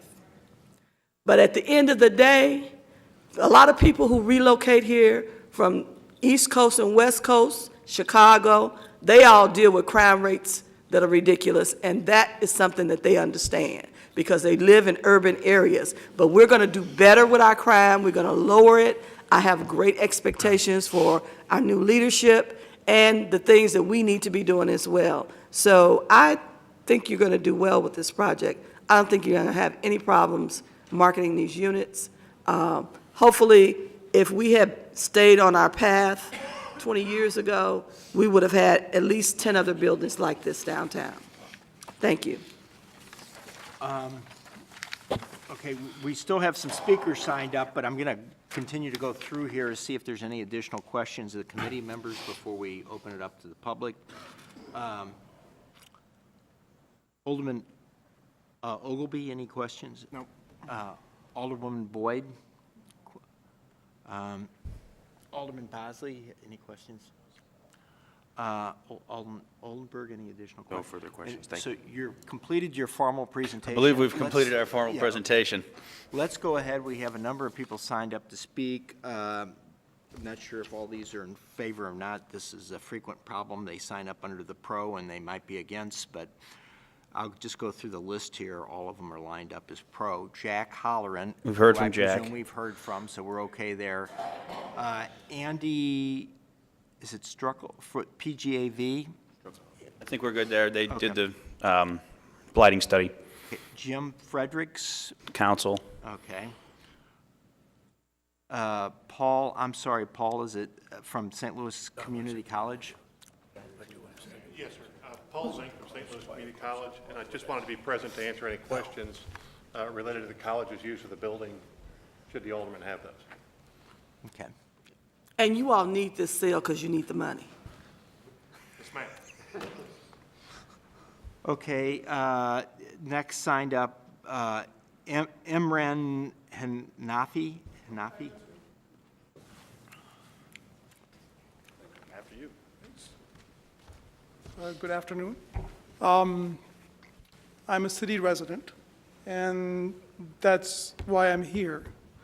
You know, I've been listening to the presentations. On one hand, it's such a risky market that we need all this incentive to make this happen. On the other hand, it's such a great area, it's just right next to Ballpark Village, and we can do really well. And the two just don't jive with me. Which one is it? You know, for me, there's a similar tower going up across the street as part of Ballpark Village. What is the rush? Why don't you see how that model plays out? That's high-end. That's going to add the same kind of things, people from outside, high incomes, earnings tax, more money being spent. Why create a glut of luxury housing on this block? I mean, what's the rush? And then I hear that this building will languish if we don't do this, and yet a new co-working space just opened up in downtown in a whole one-story historic building. Don't you think they would want a gleaming tower instead? I mean, some of these things, the arguments don't jive with me. And since we're focused on money, I've committed to the city for 17 years. I pay earnings tax in the thousands of dollars, just to let you know. The reason I've committed to the city is not because of parking garages and gleaming towers. It's the sense of historic place that binds me to this place. And that'll be the same case for many people who will come here. And you're just getting rid of historic buildings for every silver bullet project you get in front of you. And I don't agree with that. The real change comes incrementally, in small doses, organically. And this is none of those. Finally, I'm really concerned. I was at the Preservation Board meeting. We went through all this testimony, hours of it. Me and many others spoke up against tearing down the historic building. And the Preservation Board, after weighing all that testimony, came up with a compromise that they can build the tower, they can demolish half the building and all the insides. All they recommended was that the facade of the corner, which is from the 1800s and valuable, be preserved. You'll have all the benefits of new jobs, you'll have all the, whatever you want to, all the jazz and bells and whistles, and you'd have the best of both worlds. And yet, I'm hearing a bill now that's sort of undermining that ruling. Why do we have a preservation board? What's the point of that whole charade? If a bill can come along that will just sweep all that under the rug and we start anew. I mean, we take time off our jobs and work to come and just testify because we love this city. And I don't like the public voice being undermined. Thank you. Speaking next is Mobin Khan. Good afternoon now. My name is Mobin Khan. I'm the Chief Operating Officer of Downtown STL, which many of you know as formerly as Downtown Partnership. And I want to speak in support of the project. And a lot of things have been touched on by many of the people who spoke before me already. I wanted to talk about two things, though. One is downtown and the long-term perspective on downtown development and sort of the short-term things as it relates to this project in particular. Long-term, not looking at this project in isolation, but what is the environment it is building and what is the environment it will support going forward. Downtown, we believe, if we have a successful downtown, we have a successful city and a successful region. And we all know that the challenges that downtown has had in the long term, whether it's new construction, whether it's crime and safety, and all the other things. And when we're competing with Clayton, and we're competing other regional peers, but then we're also competing with downtown Indianapolis, downtown Austin, downtown Nashville. So we have all the things that some of the people spoke about in terms of community benefits, but what is it that we are doing that attracts investment that is looking at Austin, Nashville, and all the other peers? Similarly, residents. It was mentioned before that a lot of our residents in downtown are actually moving new to the city altogether. So what is it that we're offering? And one of the things we hear constantly, the challenge is, as it relates to making new construction viable in downtown, whether it's office or even residential. Outside the Roberts Brothers Towers, it was talked about before that we don't have any comps, and that's for a reason, because the numbers just don't make the economics of development work. If we are talking about $160, $170 a square foot, the construction costs are still the same whether you're developing that in Central West End or Clayton or elsewhere. But our numbers are 60% of what you can get elsewhere. And money, if they are looking for return, they can as well invest in Chicago or any of the peer markets and get the same return and not take as much risk. If we are looking at what we are building, this particular project and the catalytic impact of it, right now we're finding hard to get a comp, to think of a comp that we can make a comparison to for this. Other developers, other sources of capital are also looking at the same thing. Their questions will come probably at this board down the road. If we have a comp now that makes it work, it will be much easier down the road for development to happen. So when we talk about catalytic impact, this is that catalytic impact. You have Ballpark Village and the residential tower there, it will not exist in isolation. The success of that tower will in many ways depend on what is happening in the immediate surrounding. Alderman Coatar mentioned the parking lot that was bought by a Nashville developer. They will look at what this market can do. They're looking at whether this project that is being discussed today is going to be successful or not. If it's not, you can bet, what that project could look like. And overall, it's what we often debate about is in isolation. These projects don't happen in isolation, whether you're looking at it as a resident or a business owner. Everybody who will be moving in, they will be looking what is immediately adjacent to that building, immediately south, north, east, west, whatever. And we are building that cluster that will rely on its own success for what is constituting that cluster. So that's sort of the long-term thing, why it's so important for being able to turn that narrative around where we can say confidently that new construction is viable and will be successful. Short-term, $100 million project, 265 apartment units. Think of how much it will support in terms of not just jobs, but the vitality and activity and vibrancy of downtown. Those will be the two key comments I will mention, that both from the long-term and the short-term project, the catalytic impact this project in particular will have on downtown, and by that extension of the argument for the city and the region's success. Thank you so much. Our last signed-up speaker is Lucy Hannigan. Lucy Hannigan.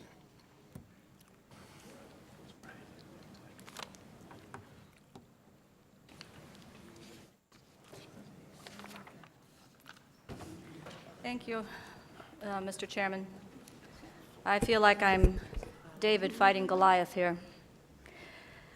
I am also just a private citizen here to ask you to consider looking closely at the building that you want to tear down. It is a substantially nice building that's been in existence for 100 years. It's unsustainable to tear down a building that's functional and to throw it away in an effort to build something better. The pictures I've given you are current pictures of the building. So this is not an unused building. The committee is hearing bills to preserve other buildings that are in less good condition. So why throw away a building that's in better condition than the ones that building is in better condition than this building? So it's better maintained. If you look at the facade, the tuck pointing is good, the windows are good, they're new, but it is a beautiful building. And I'm asking you to really consider destroying more of our heritage. St. Louis needs a diverse group of architecture. This building was the inspiration for the stadium, so you're tearing down something that was built to model after that. They built a stadium to look old, and so you want to tear down the building for a new building. So I'm asking you to be farsighted, to think sustainably, to think about our heritage. People want to see different architecture downtown. You can't see these buildings. There are no buildings like this in Clayton. There are no buildings like this in downtown Dallas. This is of interest. So the neighborhoods that people like to go and look at are Soulard, Lafayette Square, the Central West End. There are beautiful structures there. So I'm asking you to not blight this building and to let it stand. It would make another nice building, even if it is B and C grade. It's been around for 100 years, and it'll stand for another 100 years. So please vote against blighting it. Thank you. Thank you. Okay, that was the last speakers from the public. Where is the alderman from the 22nd? He specifically. There he is. Oh. There he is. Did you have a question? Yeah, I had a question for the sponsor. Alderman Boyd's got a question. Oh, I'm sorry. Go ahead. Because I don't want to seem like an obstructionist, but I do want to ensure that we at least appear that we're serious about incentive reform. So I was reflecting on how we handle our TIFs and some of the success stories that we've had. Spent a little time talking to Otis in between the conversations. And so as we do our TIFs, there's an annual reporting. And so you can see how well the TIF is doing. And once they reach the magic number, it's over with. So they could pay a TIF down in 15 years versus 23, for example, right? Right. So if we look at incentive reform, it's an idea, something that I was wondering if you would be willing to support. Since this is such a huge, tax abatement of $14.5 million, and I know that's in theory, kind of, sort of, but it is the number that the bank will use for financing, correct? That's right. What if we would cap that number? And let's say the developer has this big windfall. So instead of at the 20th year, he actually saves $15 million at the 15th year or the 10th year, then tax abatement would therefore end. Would that be fair? I don't know how that would work. I'd refer to someone from SLDC on that. That hasn't really been part of the discussion at this point, but. It has not been part of our discussion, nor have we at least calculated that kind of a value. It's something that we could probably, value tax abatement in the future and take a look at it. But I do. Otis, could you just a little bit come closer to the mic?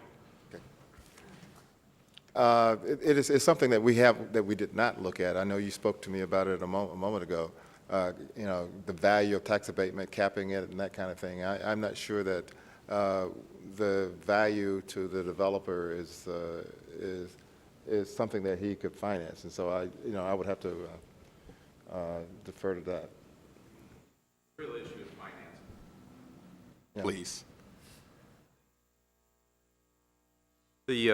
The real issue is financing this project, and it's a very, very large project. The calculation, Jonathan's gone through them in finite detail, is that the 15 million, a little 14.5 million. Without that, this project just doesn't get off the ground. Right, I'm with you. I got you with that. What I'm saying is.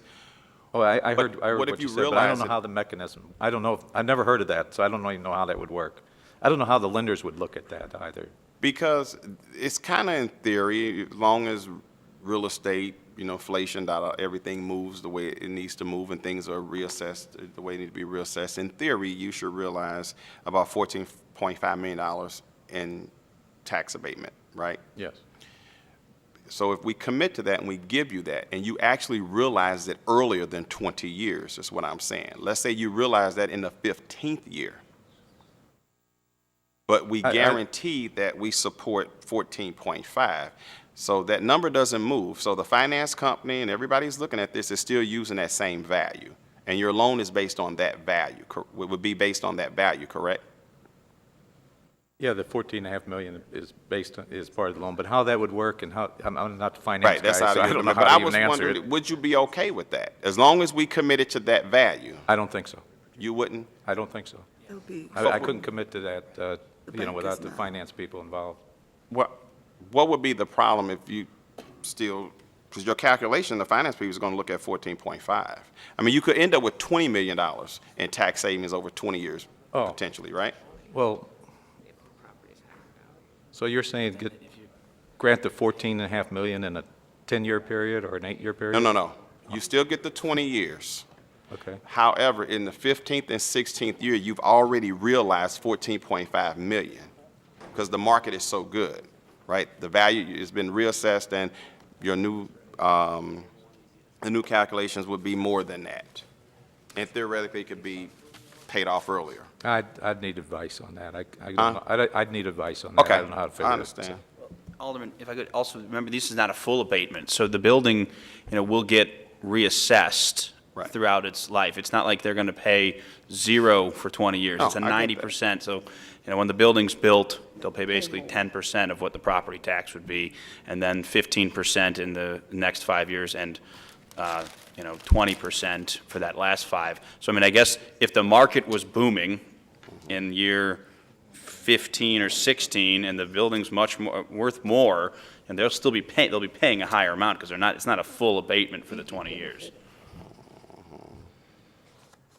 So, year one, for example, what would the tax abatement be in year one? I mean, yeah, what would the taxes be? I'm sorry, not about the bank, but what would the taxes be in year one, for example? I'd defer to I don't have the breakdown in front of me. What would the taxes be, Jonathan, in year one? Right now. Is that on here? Where's that? It's going to be here. Oh, sorry. It looks like, is it 25,000? Average annual abatement value. So if that's 90%, you just divide that by 0.9, so.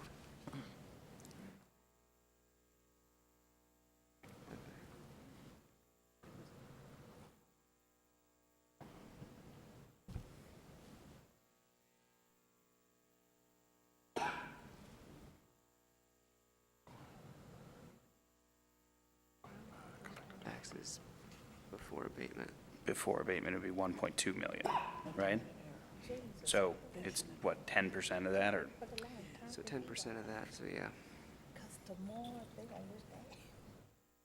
So in the first year, the tax is about $125,000, the property tax. Versus maybe $1 million? Versus, yes, that's correct, about $1.2 million. Okay. With no abatement. Right, right. I just wanted to throw it out there as an option that we need to maybe consider as we do these tax abatements. I would personally like to see it on this particular bill, but if it's not something that could be done on this particular bill, it is what it is. But I just thought I'd bring that up as an option that we may want to start looking at as we move toward incentive reform. Alderman, I can assure you, we will take a look at that. As we talk about incentive reform, we've introduced a couple of new wrinkles based on new ideas that people toss. That's a new idea. We understand that maybe it has happened in another jurisdiction. We'll take a look at it on this one. But I think we may have another alternative here as well. So, What's that, 15? They can always come back to the board at the end of the first 10 years. Yeah. So we can assess. Yeah, all right. Whether or not we give them another 5. That's an option. So, Alderman, they're crunching numbers over here as we talk. Right now, this is structured as a 20-year, 10 at 90, 5 at 85, 5 at 80. They're looking at numbers right now. One thing they could make work, if the committee's more amenable to this, is a 15-year at 95% abatement. It's a lesser period of time, which maybe, addresses your concern about, if this project's a booming success and the market's hot, there's the abatement term's less at a higher percentage. I don't know the actual value of that. I'd have to defer to these guys. Yeah, it seemed like I heard that earlier. Someone brought up that you looked at. We looked at a number of factors, yeah, and that was like one one of of them. 4 options. Right. Okay. So the benefit of that one is that after 15 years, the city will start getting 100%, right? Correct. Okay. Doesn't necessarily change the value of the abatement. It would, I guess it gets more to the taxing districts earlier. Okay. I'm comfortable with either way. I mean, whether it's a 15-year at 95 or a 20 steps down. I personally like that idea, that option better. If that's me. I'm only one vote. Okay. It almost accomplishes what you were bringing up. Right. They can get the full 14.5 million sooner. Well, I mean, I think that we're amenable to making that amendment if need be. I would defer to the chairman logistically on how he'd want to do that, if we want to break or if we want to take it up Friday before, Project, they were going to be finished before Ballpark Village. Okay. Are there any, I'll come back to that. Let me kind of get a laundry list of it. Is there anything else, that was Alderman Boyd, Alderman Davis, did you have any other comments to make, or? I understand the concern of Alderman Boyd, but for me at this point, I would prefer to stay where we are. I don't need to put any jeopardy there that doesn't need to be there. And if I was going to do this, if I was going to make any changes, what I would do is say, you come back to me at the end of the 15-year period, and then we can do the analysis again and then determine whether or not you are profiting appropriately so for the success of the project, just to have a review. And we may decide that we're okay and not do the last 5 years. But I wouldn't want to do the 15. Alderman Ogilvy, Any last comments? I think as I reflect on this, why don't we give everybody a chance to digest, we'll digest this and maybe we'll come back on Friday before the board session. Alderman Boyd, do you have any, Alderwoman Boyd, Alderman Bosley, do you have any other comments or questions? I do want to state this just for the record, more importantly. I know that we need incentives in the city of St. Louis for large developments in general, solely because of how the reputation of our city stands right now at this particular point. I most certainly agree with incentives for large developments to a particular degree. I don't necessarily think 20 years is, and I think I was correct that it's really like 16, but as it stands, I don't think that necessarily that would be a great judgment call on the city's behalf. But also, you can look at it from another side, as far as this building just sitting here, if we don't do something about it. I don't think it's a deteriorating building like I have all across my ward. I would love to have a few $1 million going to some of them that we have, but I mean, I'm at this point for it, but I do have my reservations. I know that things also can get worked out on the floor. But I just wanted to state that I do have reservations about it, and I would hope in the future for larger developments in lower income neighborhoods like mine that we can pass larger incentives like this for developments in our areas. We will. Because we need a lot, and I'm working on retaining the individuals who live in my area also. So at some point in time, I'll be coming across in front of this board at the same time, or in front of this committee, asking for not so much a project like this, but things that are similar to it, because we do need incentives in the city, but most certainly want to focus on areas that need them the most. And I do realize this isn't an area that is not one of the most needed areas in the city for incentivizing. But it most certainly has, it has its place here. So I just wanted to add that in and just speak my piece on it. It looks like we have some sort of consensus on this bill, so we can probably go ahead and get it out here. Yes, sir.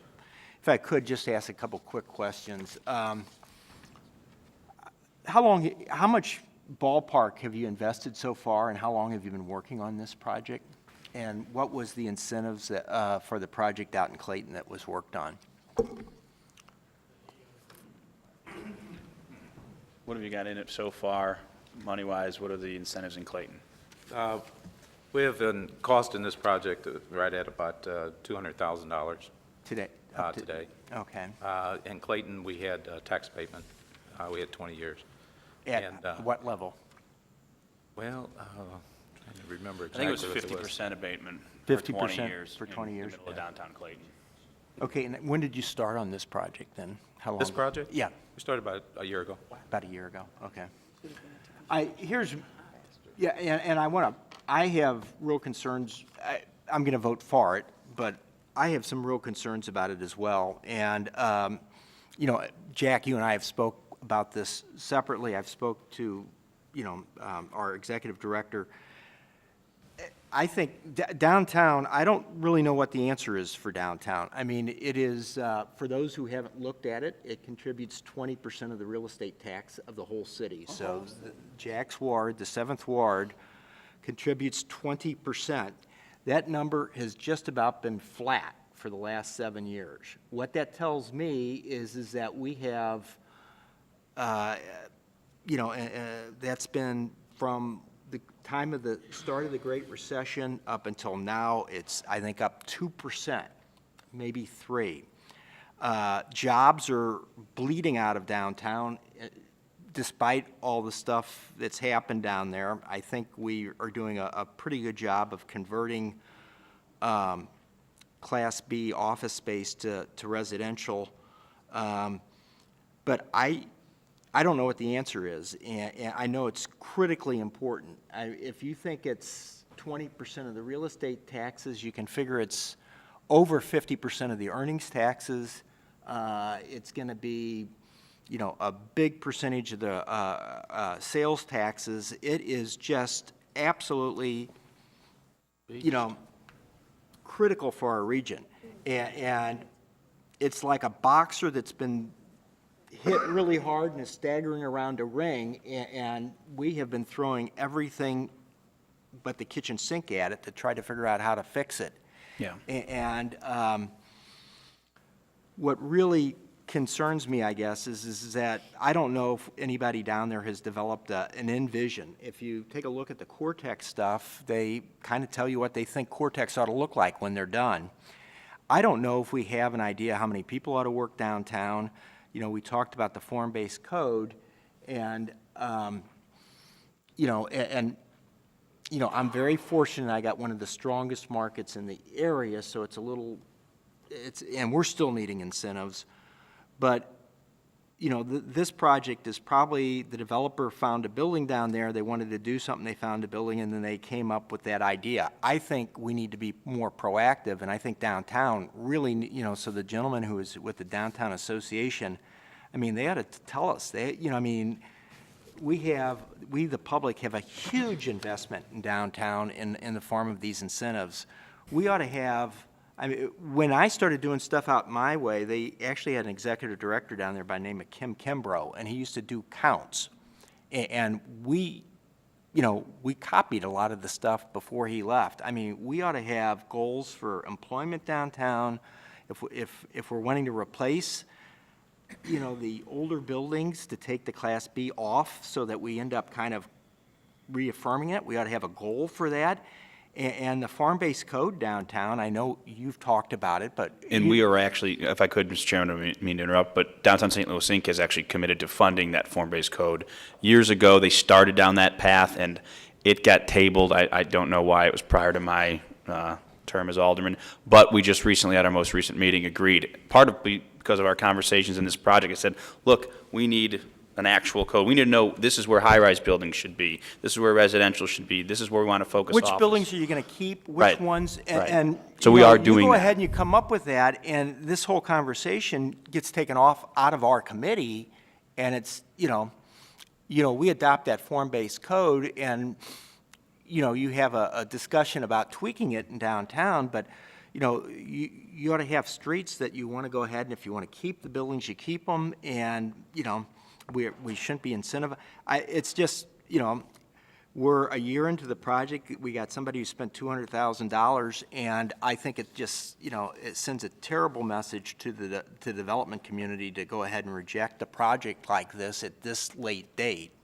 And it would be so much easier for all of us on the committee to support this if it was part of an overall plan that was adopted 2 years ago that said, hey, we want to go ahead and build high-rise buildings where we can see it. Now, with that said, the second piece of this whole thing is a strategy to go ahead and start driving up the speculative cost of surface parking downtown. Right. And you know, where's Otis at? Right there. Otis, you know, we need to have, you know, if we need to, we'll start having hearings just on that topic. I know Patrick, I've talked to Patrick about it and everything else, but we, you know, that ought to be like one of the very highest priorities, you know, for our city. But I'm going to get off my soapbox. I know that we That's a have good some soapbox. division. We have a little division on the committee. My consensus is that the committee would like to go ahead and leave the bill where it is as opposed to reduce it to 15, unless there's a motion contrary. Alderman, did you?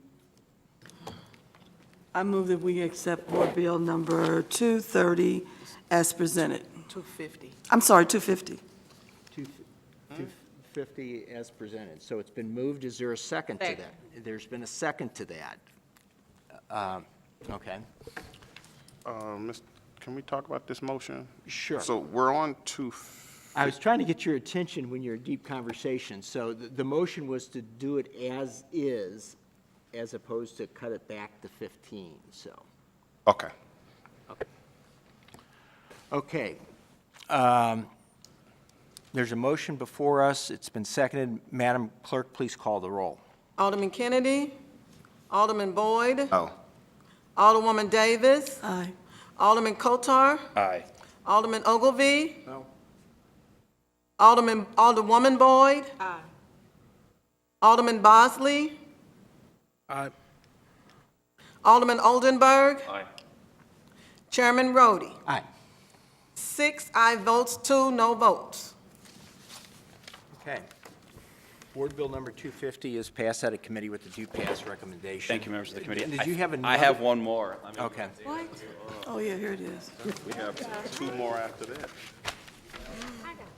My head be getting hurt. That's What what number I is won't this? be able to do. 181?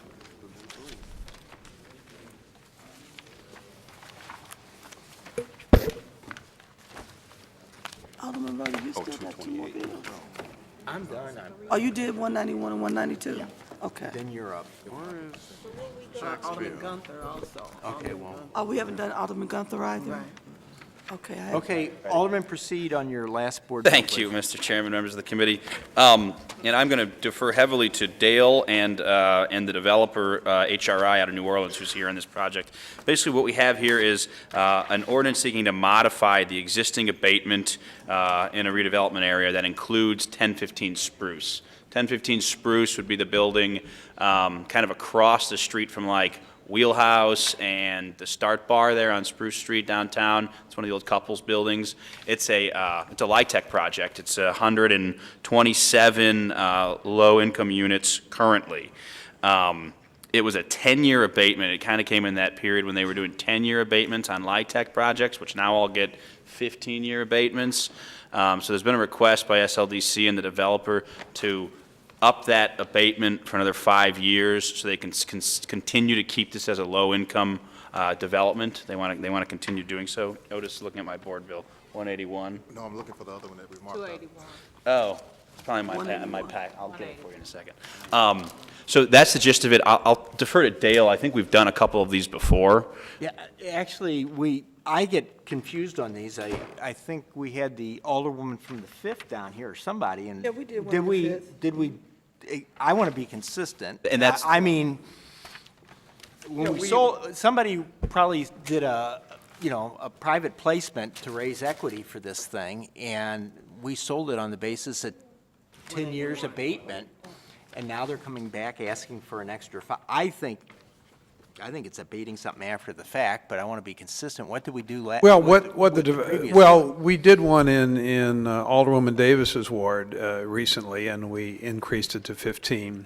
In this case, the building is virtually full of LIHTC folks. So if for some reason we can't make the numbers work and we don't go along with another 5 years of abatement, I think the developer, the only alternative he has would be to ask those people to leave if they can't pay a higher rent and go to market rate, and I'm not sure we want to do that. Correct, isn't that, aren't those 15-year contracts that they get from the Exactly. state? So, I mean, they have no choice. Well, I don't know that they have a choice one way or another.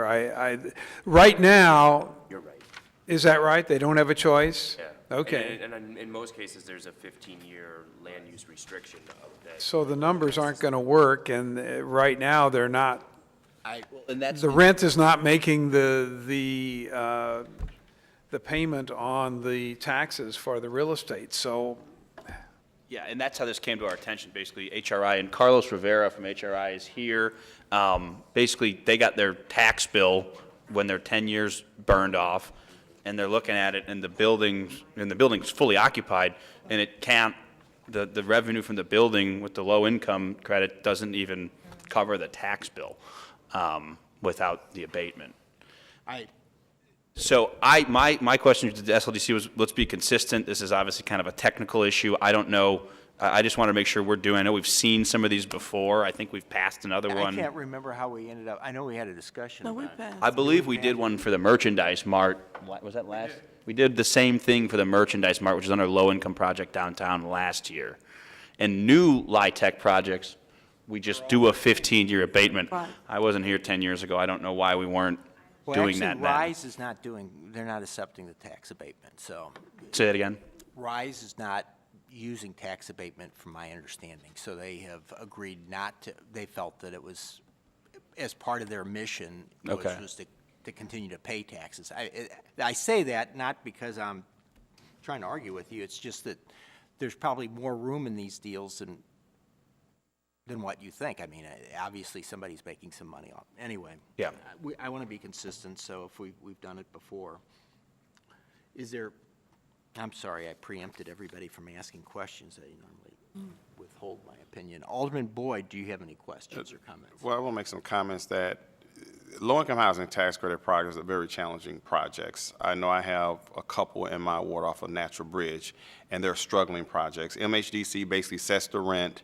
You don't make a lot of money off of these particular projects. What we have is we can not do this tax abatement, and the developer can basically just let the project go, and then you end up with a mess. Or we can support low-income housing and keep this place affordable. Again, I do remember doing it a time before, and I'm certainly interested in supporting this bill today. Thank you.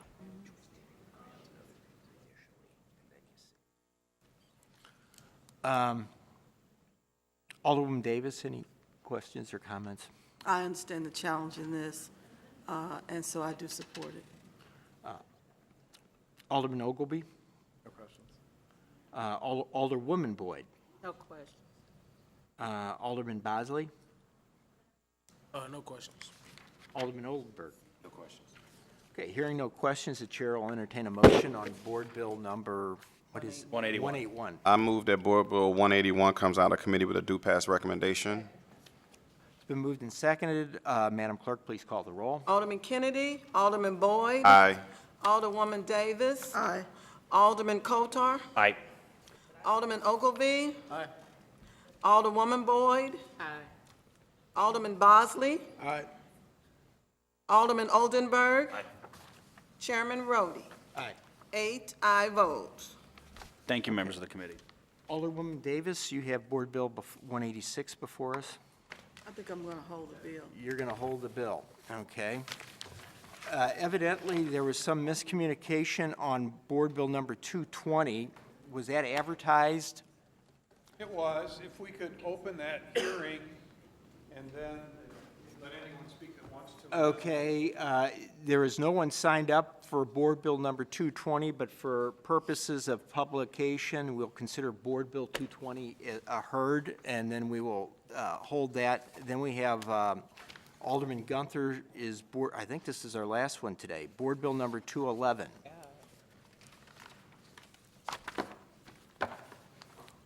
Thank you, Mr. Chairman and members of the board. We saved the easiest one for last here, hopefully.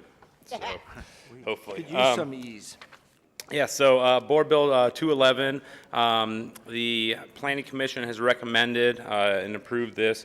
So 1956 Utah, which is also known as 3000 Wisconsin, is a old 1940s, 1950s Sinclair gas station. A person bought it, Kevin King purchased it, and they have a plan to open a restaurant there. King Campo LLC is the developer on the restaurant. Directly next to the gas station, which is zoned Commercial F, Neighborhood Commercial District, directly next to that is a lot that they have also purchased that is currently zoned C, multifamily dwelling. So they have gone about a process of applying for and receiving a MSD large-scale rain garden grant in which they want to use this vacant lot to not only put in bioswales and rain gardens for the water collection off of the parking lot in the restaurant, but also have some vegetable gardens and a little bit of alley park, I think 2 spots alley parking for their employees. So in order for MSD to approve the grant, they have to combine the 2 parcels of land. So what we are asking here is that with the recommendation of the Planning Commission that we move 3306 Wisconsin from a C multifamily dwelling to an F neighborhood commercial district so that we can combine those 2 parcels. So with that, I'll entertain questions and hopefully ask for your favorable consideration of this bill.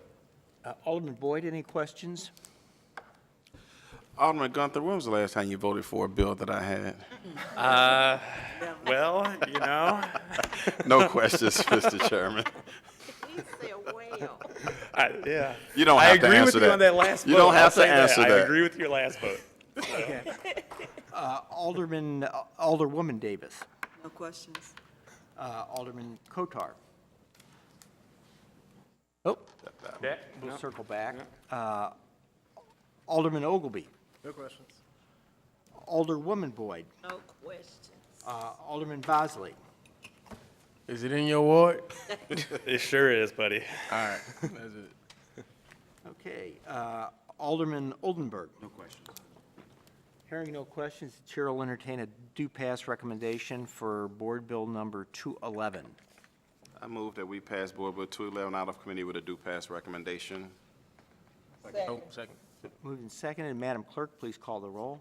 Alderman Kennedy, Alderman Boyd. Aye. Alderwoman Davis. Aye. Alderman Coatar, Alderman Ogilvy.